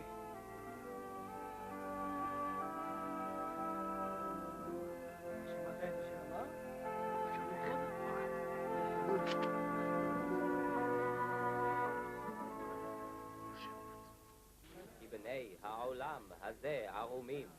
איש אחד שלח את עבדו אל השוק לקנות לו לחם. קרבו והקשיבו, בן האדם יעשה כן גם להם, אחרי אשר לקח את הסוס וירכב עליו. Ensuite, Jésus alla dans les villes et les villages où il prêchait et annonçait la bonne nouvelle du royaume de Dieu. Les 12 disciples l'accompagnaient, ainsi que quelques femmes qui avaient été délivrées d'esprits mauvais et guéries de maladies. Marie, appelée Marie de Magdala, dont 7 esprits mauvais avaient été chassés, Jeanne, femme de Chouza, un administrateur d'Hérode, Suzanne, et plusieurs autres qui utilisaient leurs biens pour aider Jésus et ses disciples.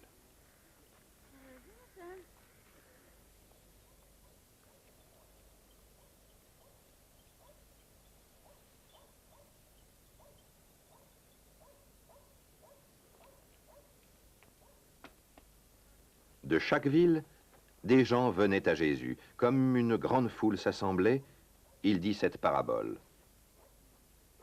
Un homme sortit pour semer du grain.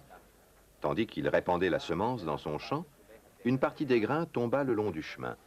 On marcha dessus et les oiseaux les mangèrent. Une autre partie tomba sur un sol pierreux. Dès que les plantes poussèrent, elles se desséchèrent parce qu'elles manquaient d'humidité. Une autre partie tomba parmi des plantes épineuses qui poussèrent en même temps que les bonnes plantes et les étouffèrent. Mais une autre partie tomba dans la bonne terre. Les plantes poussèrent et produisirent des épis, chacun portait 100 grains. Et Jésus ajouta, « Écoutez bien, si vous avez des oreilles pour entendre. » Les disciples de Jésus lui demandèrent ce que signifiait cette parabole.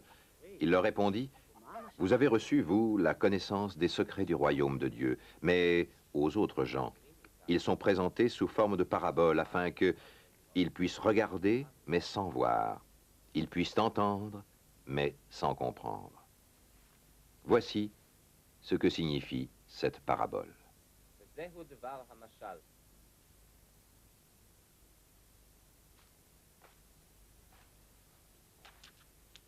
La semence, c'est la parole de Dieu. דבר האלוהים. Certains hommes sont semblables au bord du chemin où tombe le grain. Ils entendent, mais le diable arrive et arrache la parole de leur cœur pour les empêcher de croire et d'être sauvés. D'autres ressemblent à un sol pierreux. Ils entendent la parole et la reçoivent avec joie, mais ils ne la laissent pas s'enraciner, ils ne croient qu'un instant, et ils abandonnent la foi au moment où survient l'épreuve.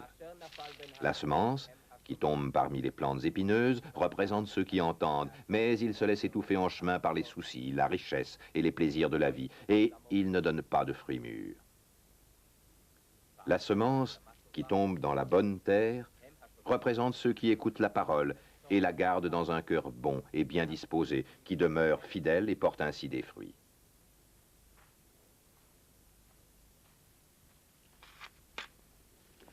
Personne n'allume une lampe pour la couvrir d'un seau ou pour la mettre sous un lit. Au contraire, on la place sur le porte-lampe afin que ceux qui entrent voient la lumière. Tout ce qui est caché sera rendu visible et tout ce qui est secret sera connu et mis en pleine lumière. Faites attention à la manière dont vous écoutez, car celui qui a quelque chose recevra davantage, mais à celui qui n'a rien, on enlèvera même le peu qu'il pense avoir. La mère et les frères de Jésus vinrent le trouver, mais ils ne pouvaient pas arriver jusqu'à lui à cause de la foule. On l'annonça à Jésus en ces mots, « Ta mère et tes frères se tiennent dehors et désirent te voir. » Mais Jésus dit à tous, « Ma mère et mes frères sont ceux qui écoutent la parole de Dieu et lui obéissent. » Un jour, Jésus monta dans une barque avec ses disciples et leur dit, « Passons de l'autre côté du lac. » Et ils partirent. Pendant qu'il naviguait, Jésus s'endormit. Soudain, un vent violent se mit à souffler sur le lac. La barque se remplissait d'eau et ils étaient en danger.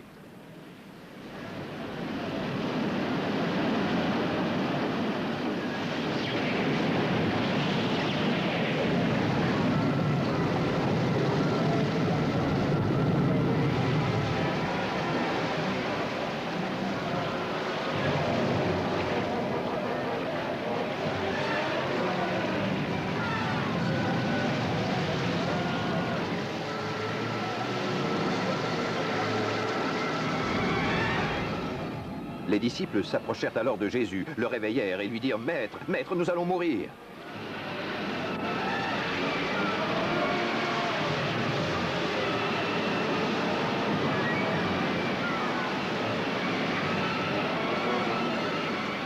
Jésus se réveilla et parla sévèrement au vent et aux grandes vagues.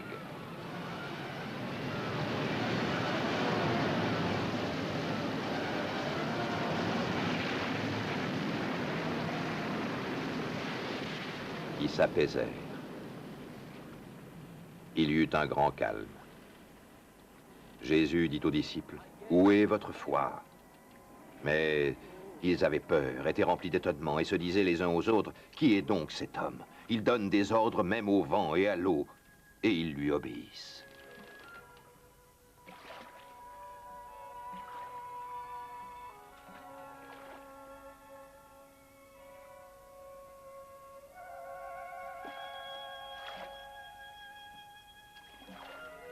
Ils abordèrent dans le territoire des Gergéséniens, qui est de l'autre côté du lac, en face de la Galilée. Comme Jésus descendait à terre, un homme de la ville vint à sa rencontre. Cet homme était tourmenté par des esprits mauvais. Depuis longtemps, il ne portait pas de vêtements et n'habitait pas dans une maison, mais vivait parmi les tombeaux. Quand il vit Jésus, il poussa un cri, tomba à ses pieds et dit d'une voix forte, « Que me veux-tu, Jésus, fils du Dieu très haut? Je t'en prie, ne me punis pas. » Il dit cela parce que Jésus ordonnait à l'esprit mauvais de sortir de lui. Cet esprit s'était emparé de lui bien des fois. On attachait alors les mains et les pieds de l'homme avec des chaînes pour le garder, mais il rompait ses liens et l'esprit l'entraînait vers les lieux déserts. Jésus lui demanda, « Quel est ton nom ?»« Mon nom est Multitude, répondit-il. En effet, de nombreux esprits mauvais étaient entrés en lui, et ces esprits priaient Jésus de ne pas les envoyer dans l'abîme. Il y avait là un grand troupeau de porcs qui cherchait sa nourriture sur la colline. Les esprits prièrent Jésus de leur permettre d'entrer dans ces porcs. Il le leur permit. Alors les esprits mauvais sortirent de l'homme et entrèrent dans les porcs. Tout le troupeau se précipita du haut de la pente dans le lac et s'y noya.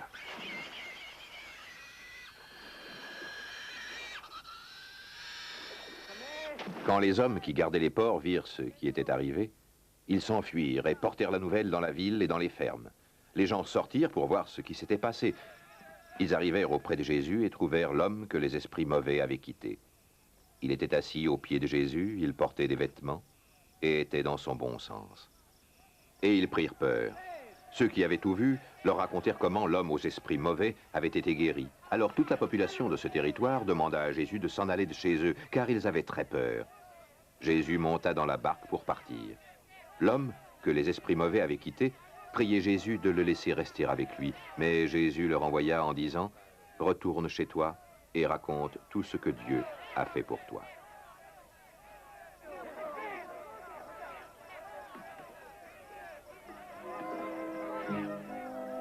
L'homme s'en alla donc et annonça dans la ville entière tout ce que Jésus avait fait pour lui.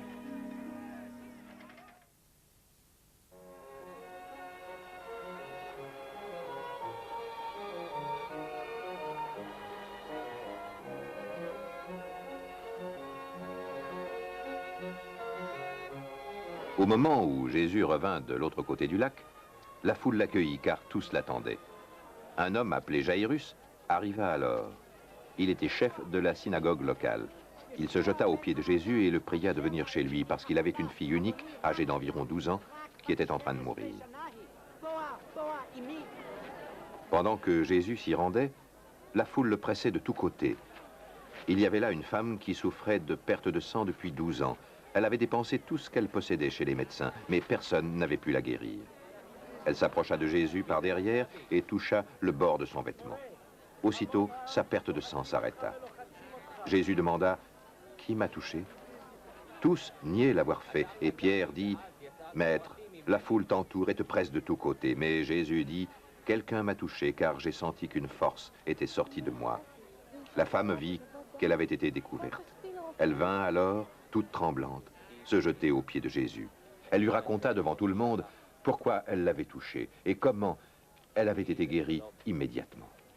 Jésus lui dit « Ma fille, ta foi t'a guérie. Va en paix. »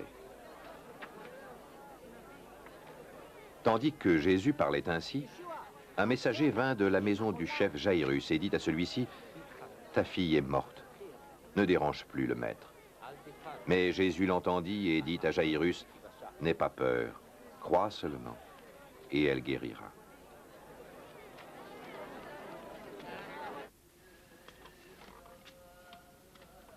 Lorsqu'il fut arrivé à la maison, il ne permit à personne d'entrer avec lui, si ce n'est à Pierre, à Jean, à Jacques, et au père et à la mère de l'enfant.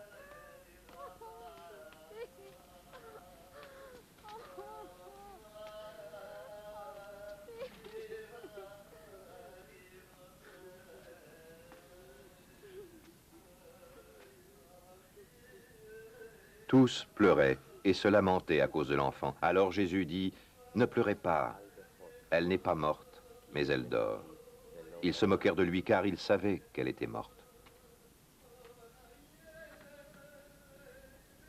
Mais Jésus la saisit par la main et dit d'une voix forte, « Enfant, lève-toi. » Elle revint à la vie et se leva aussitôt.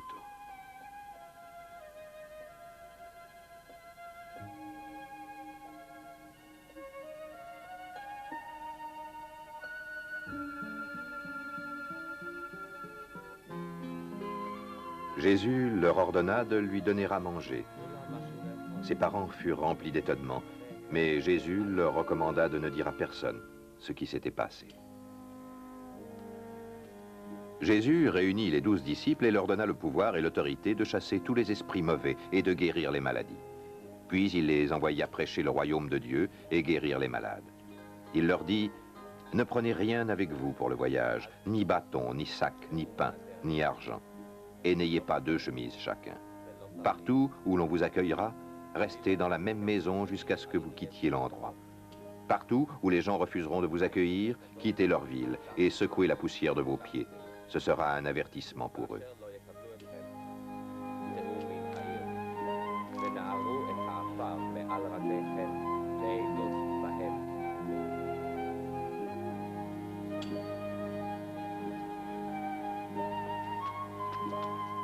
Les disciples partirent, ils passaient dans tous les villages, annonçaient la bonne nouvelle et guérissaient partout les malades.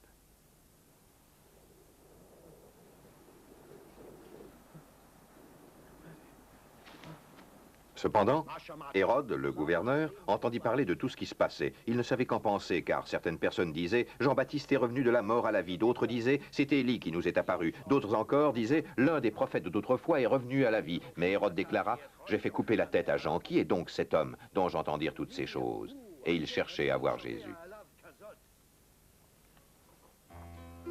Les apôtres revinrent et racontèrent à Jésus tout ce qu'ils avaient fait. Il les emmena et se retira avec eux seuls près d'une localité appelée Bethsaïda. Mais les foules l'apprirent et le suivirent.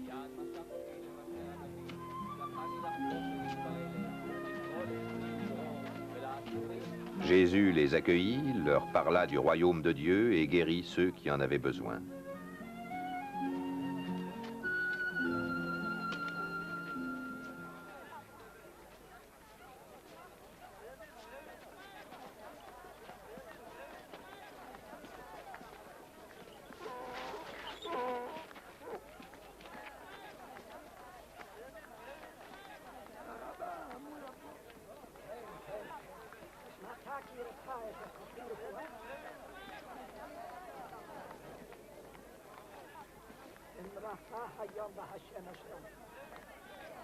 תגלו אותה, ילדיי, לא יתנו ידם בעבודת השדה, ירד הנטל מישהו.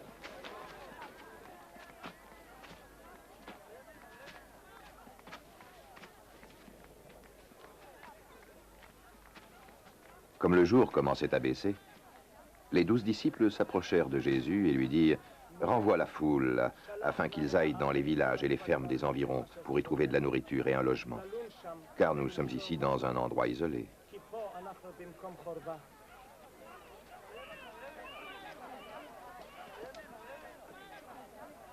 Mais Jésus leur dit « Donnez-leur vous-même à manger. » Ils répondirent « Nous n'avons que 5 pains et 2 poissons, voudrais-tu peut-être que nous allions acheter de la nourriture pour tout ce monde ?» Il y avait là en effet environ 5000 hommes. Jésus dit à ses disciples « Faites-les asseoir par groupe de 50 environ. » Les disciples obéirent et les firent tous asseoir.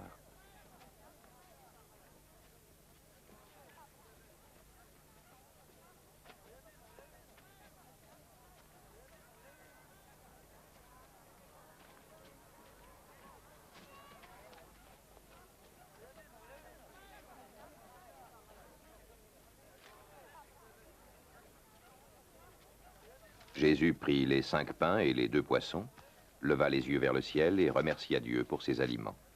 Il les partagea et les donna aux disciples pour qu'ils les distribuent à la foule.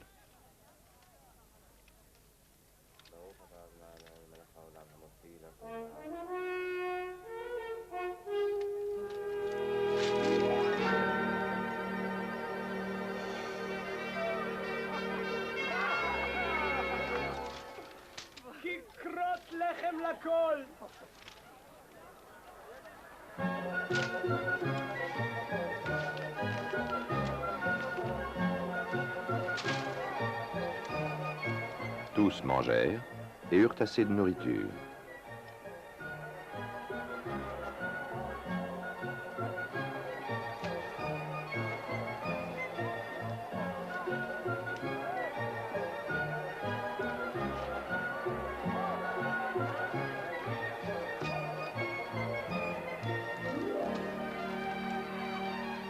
On emporta 12 corbeilles pleines des morceaux qu'ils eurent en trop.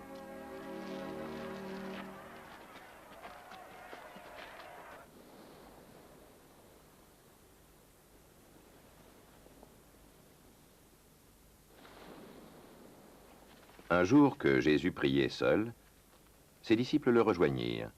Il leur demanda « Que disent les foules à mon sujet ?»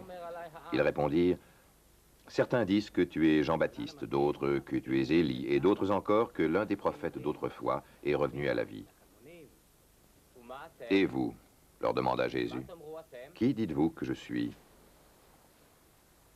Pierre répondit « Tu es le Messie de Dieu. » Jésus leur ordonna sévèrement de n'en parler à personne, et il ajouta « Il faut que le Fils de l'homme souffre beaucoup. Les anciens, les chefs des prêtres et les maîtres de la loi le rejetteront.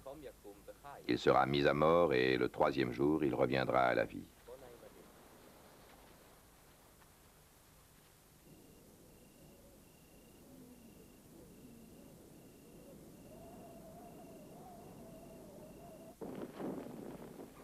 Puis il dit à tous « Si quelqu'un veut venir avec moi, qu'il cesse de penser à lui-même, qu'il porte sa croix chaque jour et me suive. Car l'homme qui veut sauver sa vie la perdra. Mais celui qui perdra sa vie pour moi la sauvera. À quoi sert-il à un homme de gagner le monde entier s'il se perd lui-même ou va à sa ruine? Si quelqu'un a honte de moi et de mes paroles, alors le Fils de l'homme aura honte de lui quand il viendra dans sa gloire et dans la gloire du Père et des saints anges.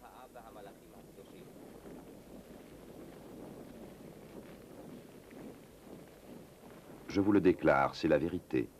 Quelques-uns de ceux qui sont ici ne mourront pas avant d'avoir vu le royaume de Dieu. Environ une semaine après qu'il eut parlé ainsi, Jésus prit avec lui Pierre, Jean et Jacques, et il monta sur une montagne pour prier.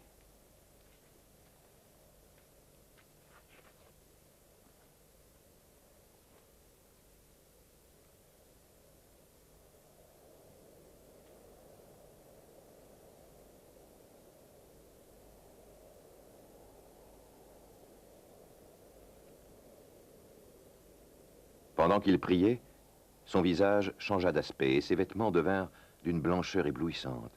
Soudain, il y eut là deux hommes qui s'entretenaient avec Jésus. C'étaient Moïse et Élie, qui apparaissaient au milieu d'une gloire céleste. Ils parlaient avec Jésus de la façon dont il allait accomplir sa mission en mourant à Jérusalem. Pierre et ses compagnons s'étaient profondément endormis, mais ils se réveillèrent et virent la gloire de Jésus et les deux hommes qui se tenaient avec lui.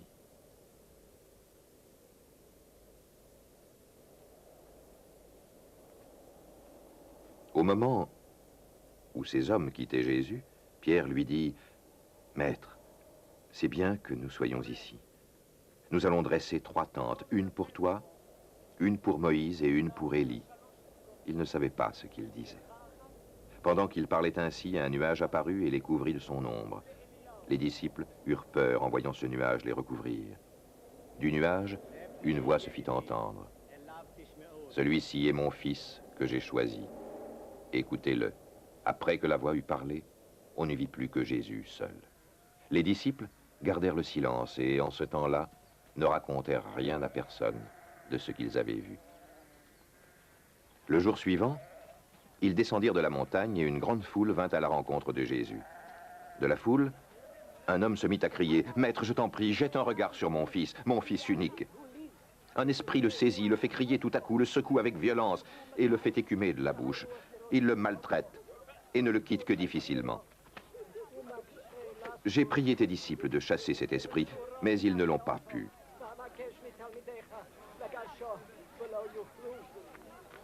Jésus s'écria, « Ô vous, gens mauvais et sans foi, combien de temps devrais-je rester avec vous? Combien de temps encore devrais-je vous supporter? Amène ton fils ici. »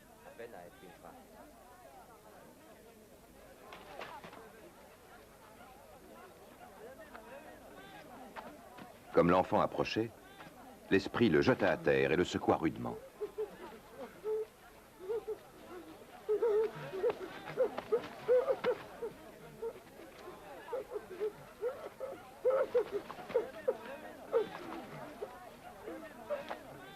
Mais Jésus parla sévèrement à l'esprit mauvais, guérit l'enfant et le rendit à son père.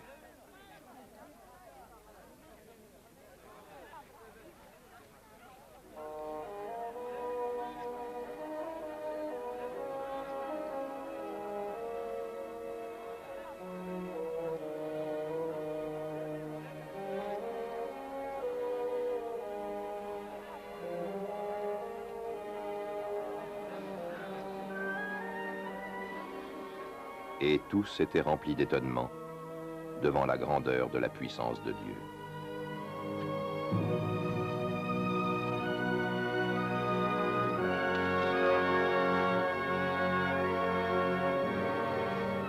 Comme chacun s'étonnait encore de tout ce que Jésus faisait, il dit à ses disciples, « Retenez bien ce que je vous affirme maintenant, le Fils de l'homme va être livré entre les mains des hommes. » Mais ils ne comprenaient pas cette parole. Son sens leur avait été caché afin qu'ils ne puissent pas le comprendre, et ils avaient peur d'interroger Jésus à ce sujet.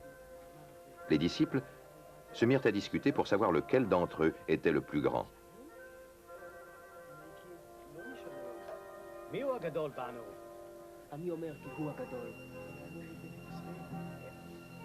Jésus se rendit compte de ce qu'ils pensaient. Il prit alors un enfant, le plaça auprès de lui, et leur dit, « Celui qui reçoit cet enfant à cause de moi, me reçoit moi-même. Et celui qui me reçoit, reçoit aussi celui qui m'a envoyé. Car celui qui est le plus petit parmi vous tous, c'est lui qui est le plus grand. » Jean prit la parole.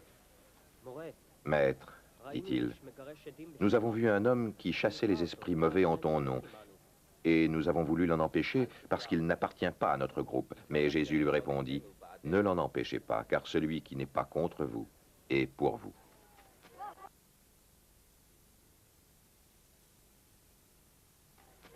Lorsqu'approchèrent les jours où Jésus devait être enlevé au ciel, il décida fermement de se rendre à Jérusalem.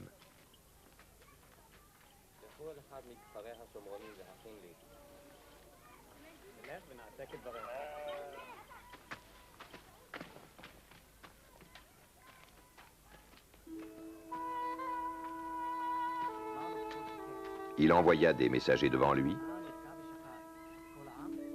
Et après être partis, ceux-ci entrèrent dans un village de Samarie pour lui préparer tout le nécessaire.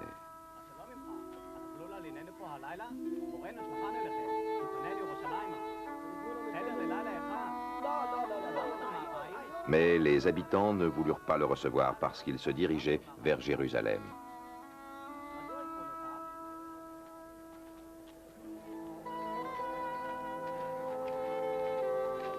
Quand les disciples Jacques et Jean virent cela, ils dirent « Seigneur, veux-tu que nous commandions au feu de descendre du ciel et de les exterminer ?» Jésus se tourna vers eux et leur fit des reproches.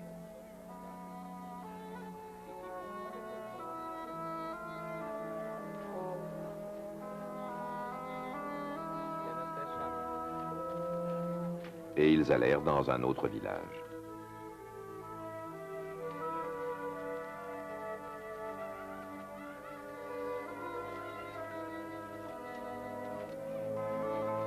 Ils étaient en chemin lorsqu'un homme dit à Jésus, « Je te suivrai partout où tu iras. » Jésus lui dit, « Les renards ont des terriers et les oiseaux ont des nids, mais le Fils de l'homme n'a pas un endroit où il puisse se coucher pour se reposer. » Il dit à un autre homme, « Suis-moi. » Mais l'homme dit, « Maître, permets-moi d'aller d'abord enterrer mon père. » Jésus lui répondit, « Laisse les morts enterrer leurs morts, et toi, va annoncer le royaume de Dieu. » Un autre homme encore dit, « Je te suivrai, maître, mais permets-moi d'aller d'abord dire adieu à ma famille. » Jésus lui déclara, « Celui qui se met à labourer, puis regarde en arrière, est inutilisable pour le royaume de Dieu. »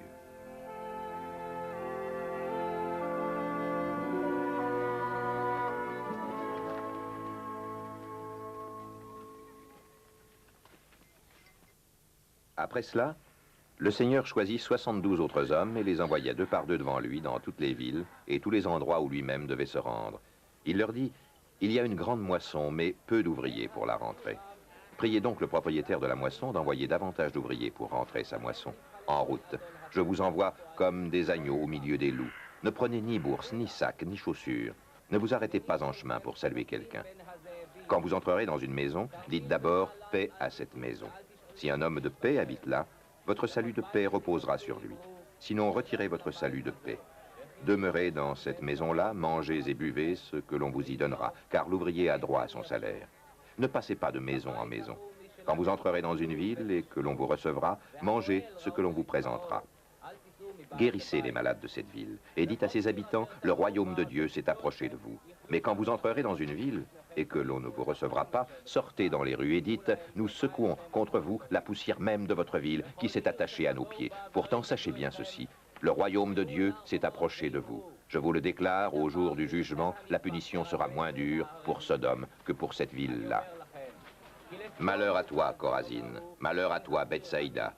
Car si les miracles qui ont été accomplis chez vous l'avaient été à Tyr et à Sidon, il y a longtemps que leurs habitants se seraient assis, auraient revêtu des étoffes grossières et se seraient couverts de cendres pour montrer qu'ils voulaient changer de comportement.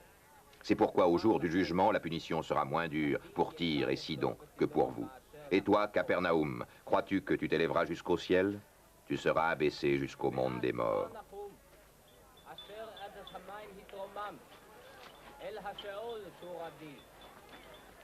Il dit encore à ses disciples, « Celui qui vous écoute, m'écoute. Celui qui vous rejette, me rejette. Et celui qui me rejette, rejette celui qui m'a envoyé. »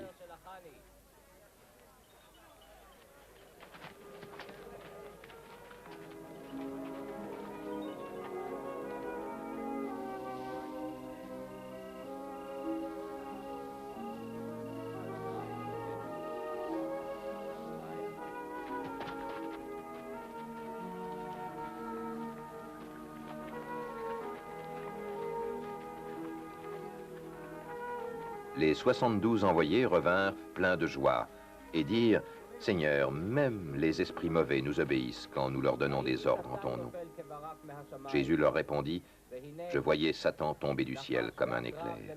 Écoutez, je vous ai donné le pouvoir de marcher sur les serpents et les scorpions et d'écraser toute la puissance de l'ennemi, et rien ne pourra vous faire du mal.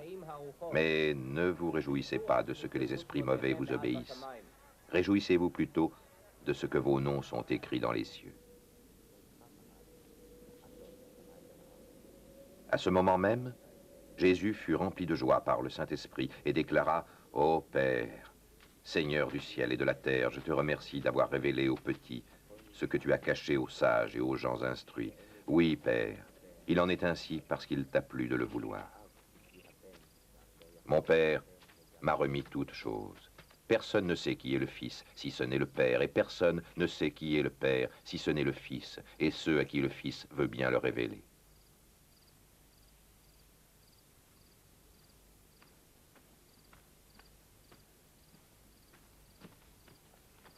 Puis Jésus se tourna vers ses disciples et leur dit à eux seuls, « Heureux êtes-vous de voir ce que vous voyez, car je vous le déclare, beaucoup de prophètes et de rois ont désiré voir ce que vous voyez, mais ne l'ont pas vu, et entendre ce que vous entendez, mais ne l'ont pas entendu. »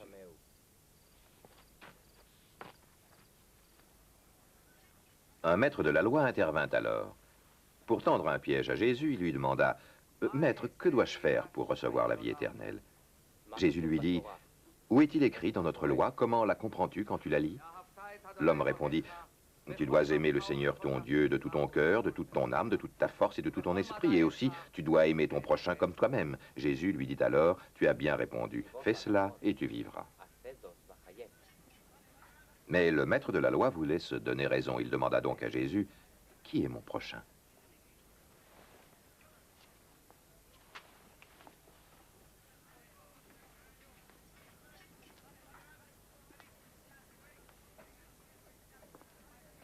Jésus répondit, « Un homme descendait de Jérusalem à Jéricho lorsque des brigands l'attaquèrent, lui arrachèrent ses vêtements pour le voler, le battirent et s'en allèrent en le laissant à demi-mort.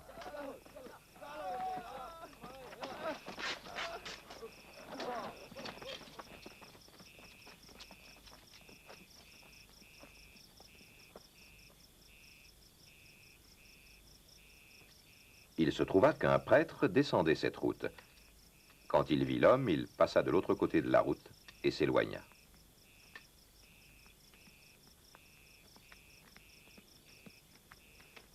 De même, un lévite arriva à cet endroit, s'avança, vit l'homme, passa de l'autre côté de la route et s'éloigna. Mais un samaritain qui voyageait par là arriva près du blessé. Quand il le vit, il en eut profondément pitié. Il s'en approcha encore plus, versa de l'huile et du vin sur ses blessures et les recouvrit de pansements. Puis il le plaça sur sa propre bête et le mena dans un hôtel où il prit soin de lui.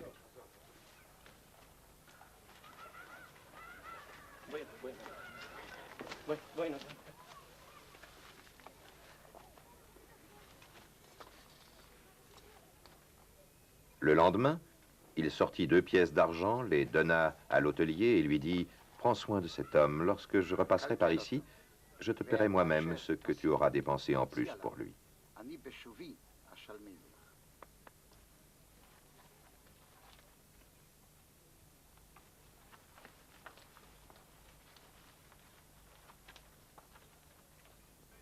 Jésus ajouta, « Lequel de ces 3 te semble avoir été le prochain de l'homme attaqué par les brigands ?»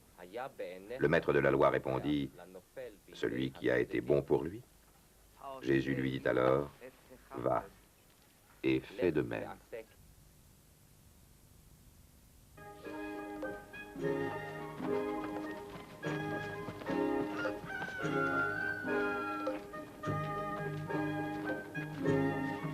Tandis que Jésus et ses disciples étaient en chemin, il entra dans un village où une femme appelée Marthe le reçut chez elle.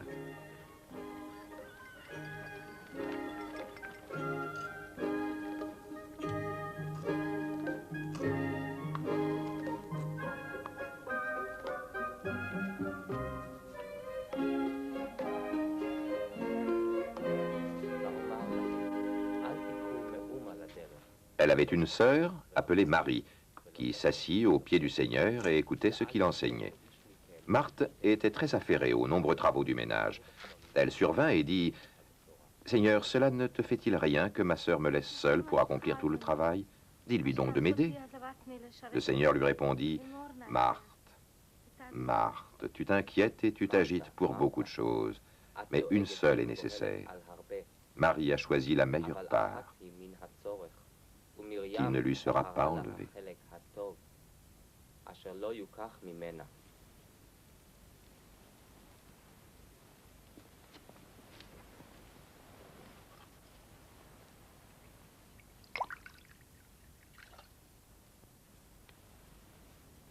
Un jour, Jésus priait en un certain lieu. Quand il eut fini, un de ses disciples lui demanda, « Seigneur, enseigne-nous à prier comme Jean l'a appris à ses disciples. » Jésus leur déclara, « Quand vous priez, dites, « Père, que la sainteté de ton nom soit reconnue, que ton règne vienne. Donne-nous chaque jour la nourriture nécessaire. Pardonne-nous nos péchés, car nous pardonnons nous-mêmes à tous ceux qui nous ont fait du mal.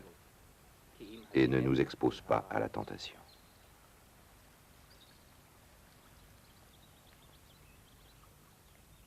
Jésus leur dit encore, « Supposons ceci. L'un d'entre vous a un ami qu'il s'en va trouver chez lui à minuit pour lui dire, « Mon ami, prête-moi 3 pains. Un de mes amis vient d'arriver de voyage chez moi et je n'ai rien à lui offrir. » Et supposons que l'autre lui réponde de l'intérieur de la maison, « Oh, laisse-moi tranquille, la porte est déjà fermée à clé, mes enfants et moi sommes au lit. Je ne peux pas me lever pour te donner des pains. » Eh bien, je vous l'affirme, il ne se lèvera peut-être pas pour les lui donner, seulement parce qu'il est son ami. Mais il se lèvera et lui donnera tout ce dont il a besoin parce que, sans se gêner, son ami continue à demander. Et moi, je vous le dis, demandez et vous recevrez. Cherchez et vous trouverez. Frappez et l'on vous ouvrira la porte. Car tout homme qui demande reçoit. Celui qui cherche trouve et l'on ouvre la porte à celui qui frappe. Si l'un d'entre vous est père, donnera-t-il à son fils un serpent alors qu'il lui demande un poisson? Ou bien lui donnera-t-il un scorpion s'il demande un œuf? Tout mauvais que vous êtes, vous savez donner de bonnes choses à vos enfants. À combien plus forte raison, donc, le Père qui est au ciel donnera-t-il le Saint-Esprit à ceux qui le lui demandent?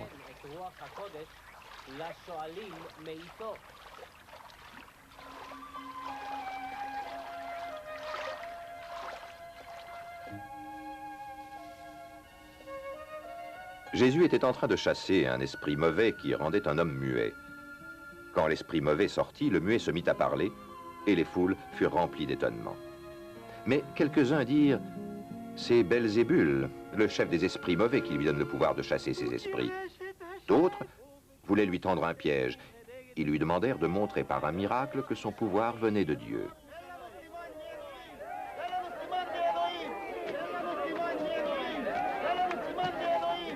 Mais Jésus connaissait leurs pensées.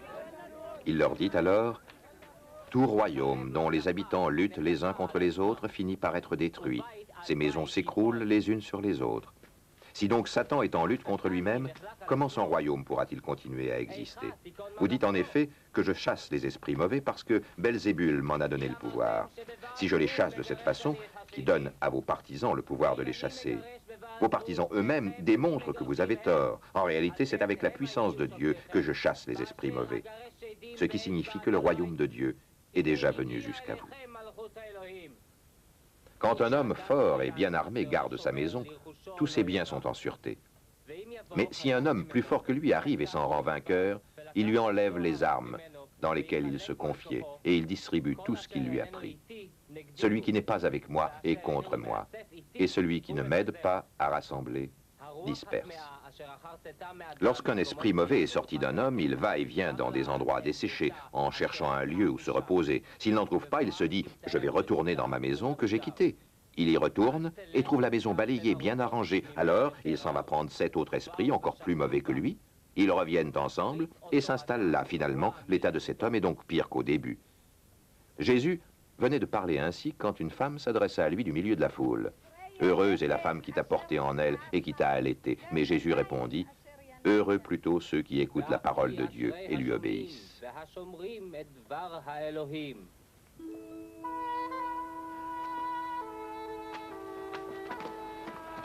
Tandis que les foules s'amassaient autour de Jésus, il se mit à dire, « Les gens d'aujourd'hui sont mauvais, ils demandent un miracle, mais aucun miracle ne leur sera accordé si ce n'est celui de Jonas. Car de même que Jonas fut un signe pour les habitants de Ninive, ainsi le Fils de l'homme sera un signe pour les gens d'aujourd'hui. Au jour du jugement, la reine du Sud se lèvera en face des gens d'aujourd'hui et les accusera, car elle est venue des régions les plus lointaines de la terre pour écouter les paroles pleines de sagesse de Salomon. Et il y a ici plus que Salomon. Au jour du jugement, les habitants de Ninive se lèveront en face des gens d'aujourd'hui et les accuseront, car les Ninivites ont changé de comportement quand ils ont entendu prêcher Jonas. Et il y a ici plus que Jonas. Personne n'allume une lampe pour la cacher ou la mettre sous un seau. Au contraire, on la place sur le porte-lampe afin que ceux qui entrent voient la lumière. Tes yeux sont comme la lampe de ton corps. Si tes yeux sont en bon état, tout ton corps est éclairé. Mais si tes yeux sont mauvais, alors ton corps est dans l'obscurité. Ainsi prends garde que la lumière qui est en toi ne soit pas obscurité. Si donc tout ton corps est éclairé sans aucune partie dans l'obscurité, il sera tout entier en pleine lumière, comme lorsque la lampe t'illumine de sa brillante clarté. Quand Jésus finit de parler, un pharisien l'invita à prendre un repas chez lui.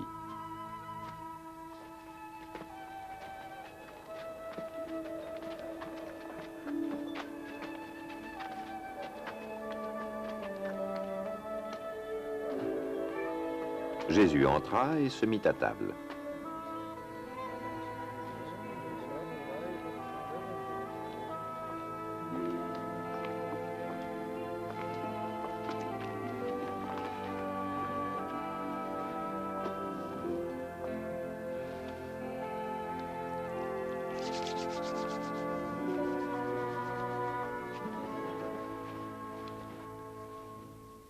Le pharisien s'étonna lorsqu'il remarqua que Jésus ne s'était pas lavé avant le repas. Le Seigneur lui dit alors, « Voilà comme vous êtes, vous les pharisiens, vous nettoyez l'extérieur de la coupe et du plat, mais à l'intérieur vous êtes plein du désir de voler et plein de méchanceté. Insensé que vous êtes. Dieu qui a fait l'extérieur n'a-t-il pas aussi fait l'intérieur ? Donnez donc plutôt aux pauvres ce qui est dans vos coupes et vos plats, et tout sera pur pour vous. Malheur à vous, pharisiens. Vous donnez à Dieu la 10e partie de plantes comme la menthe et la rue, ainsi que de toutes sortes de légumes, mais vous négligez la justice et l'amour pour Dieu. C'est pourtant là ce qu'il fallait pratiquer, sans négliger le reste. Malheur à vous, pharisiens. Vous aimez les sièges les plus en vue dans les synagogues, et vous aimez à recevoir des salutations respectueuses sur les places publiques. Malheur à vous. Vous êtes comme des tombeaux qu'on ne remarque pas et sur lesquels on marche sans le savoir.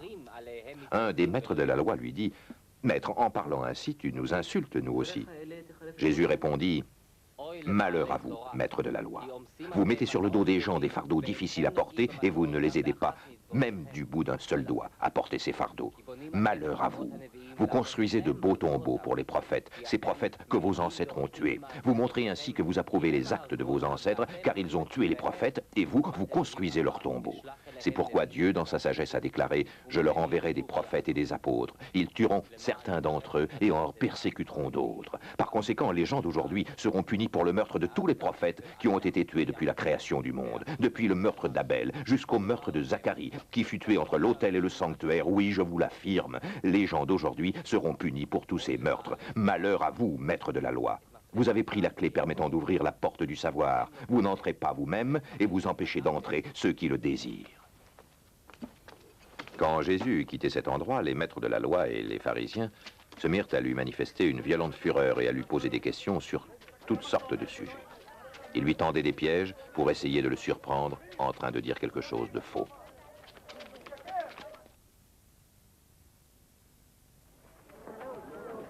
Pendant ce temps, les gens s'étaient assemblés par milliers, au point qu'ils se marchaient sur les pieds les uns des autres.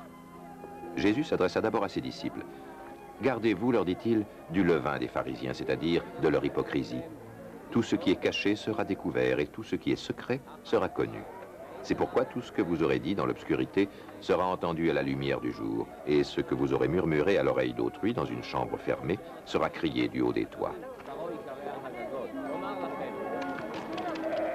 Je vous le dis à vous, mes amis, ne craignez pas ceux qui tuent le corps, mais qui ensuite ne peuvent rien faire de plus. Je vais vous montrer qui vous devez craindre.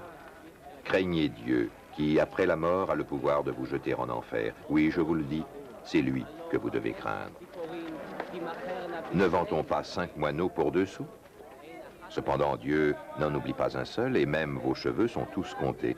N'ayez donc pas peur, vous valez plus que beaucoup de moineaux. Je vous le dis, si quelqu'un déclare publiquement m'appartenir, le Fils de l'homme aussi déclarera devant les anges de Dieu qu'il lui appartient. Mais si quelqu'un affirme publiquement ne pas me connaître, le Fils de l'homme aussi affirmera devant les anges de Dieu qu'il ne le connaît pas. Tout homme qui dira une parole contre le Fils de l'homme sera pardonné, mais celui qui aura insulté le Saint-Esprit ne recevra pas de pardon. Quand on vous conduira pour être jugé dans les synagogues ou devant les dirigeants ou les autorités, ne vous inquiétez pas de la manière dont vous vous défendrez ou de ce que vous aurez à dire. Car le Saint-Esprit vous enseignera à ce moment-là ce que vous devez exprimer. Quelqu'un dans la foule dit à Jésus, « Maître, dis à mon frère de partager avec moi les biens que notre Père nous a laissés. » Jésus lui répondit, « Mon ami, qui m'a établi pour juger vos affaires ou pour partager vos biens ?»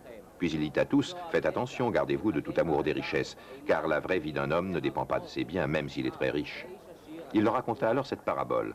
Un homme riche avait des terres qui lui rapportèrent de bonnes récoltes. Il réfléchissait, se disait en lui-même, « Que vais-je faire? Je n'ai pas de place où garder toutes ces récoltes. » Puis il se dit, « Voici ce que je vais faire. Je vais démolir mes greniers, j'en construirai le plus grand, j'y amasserai tout mon blé et tous mes autres biens.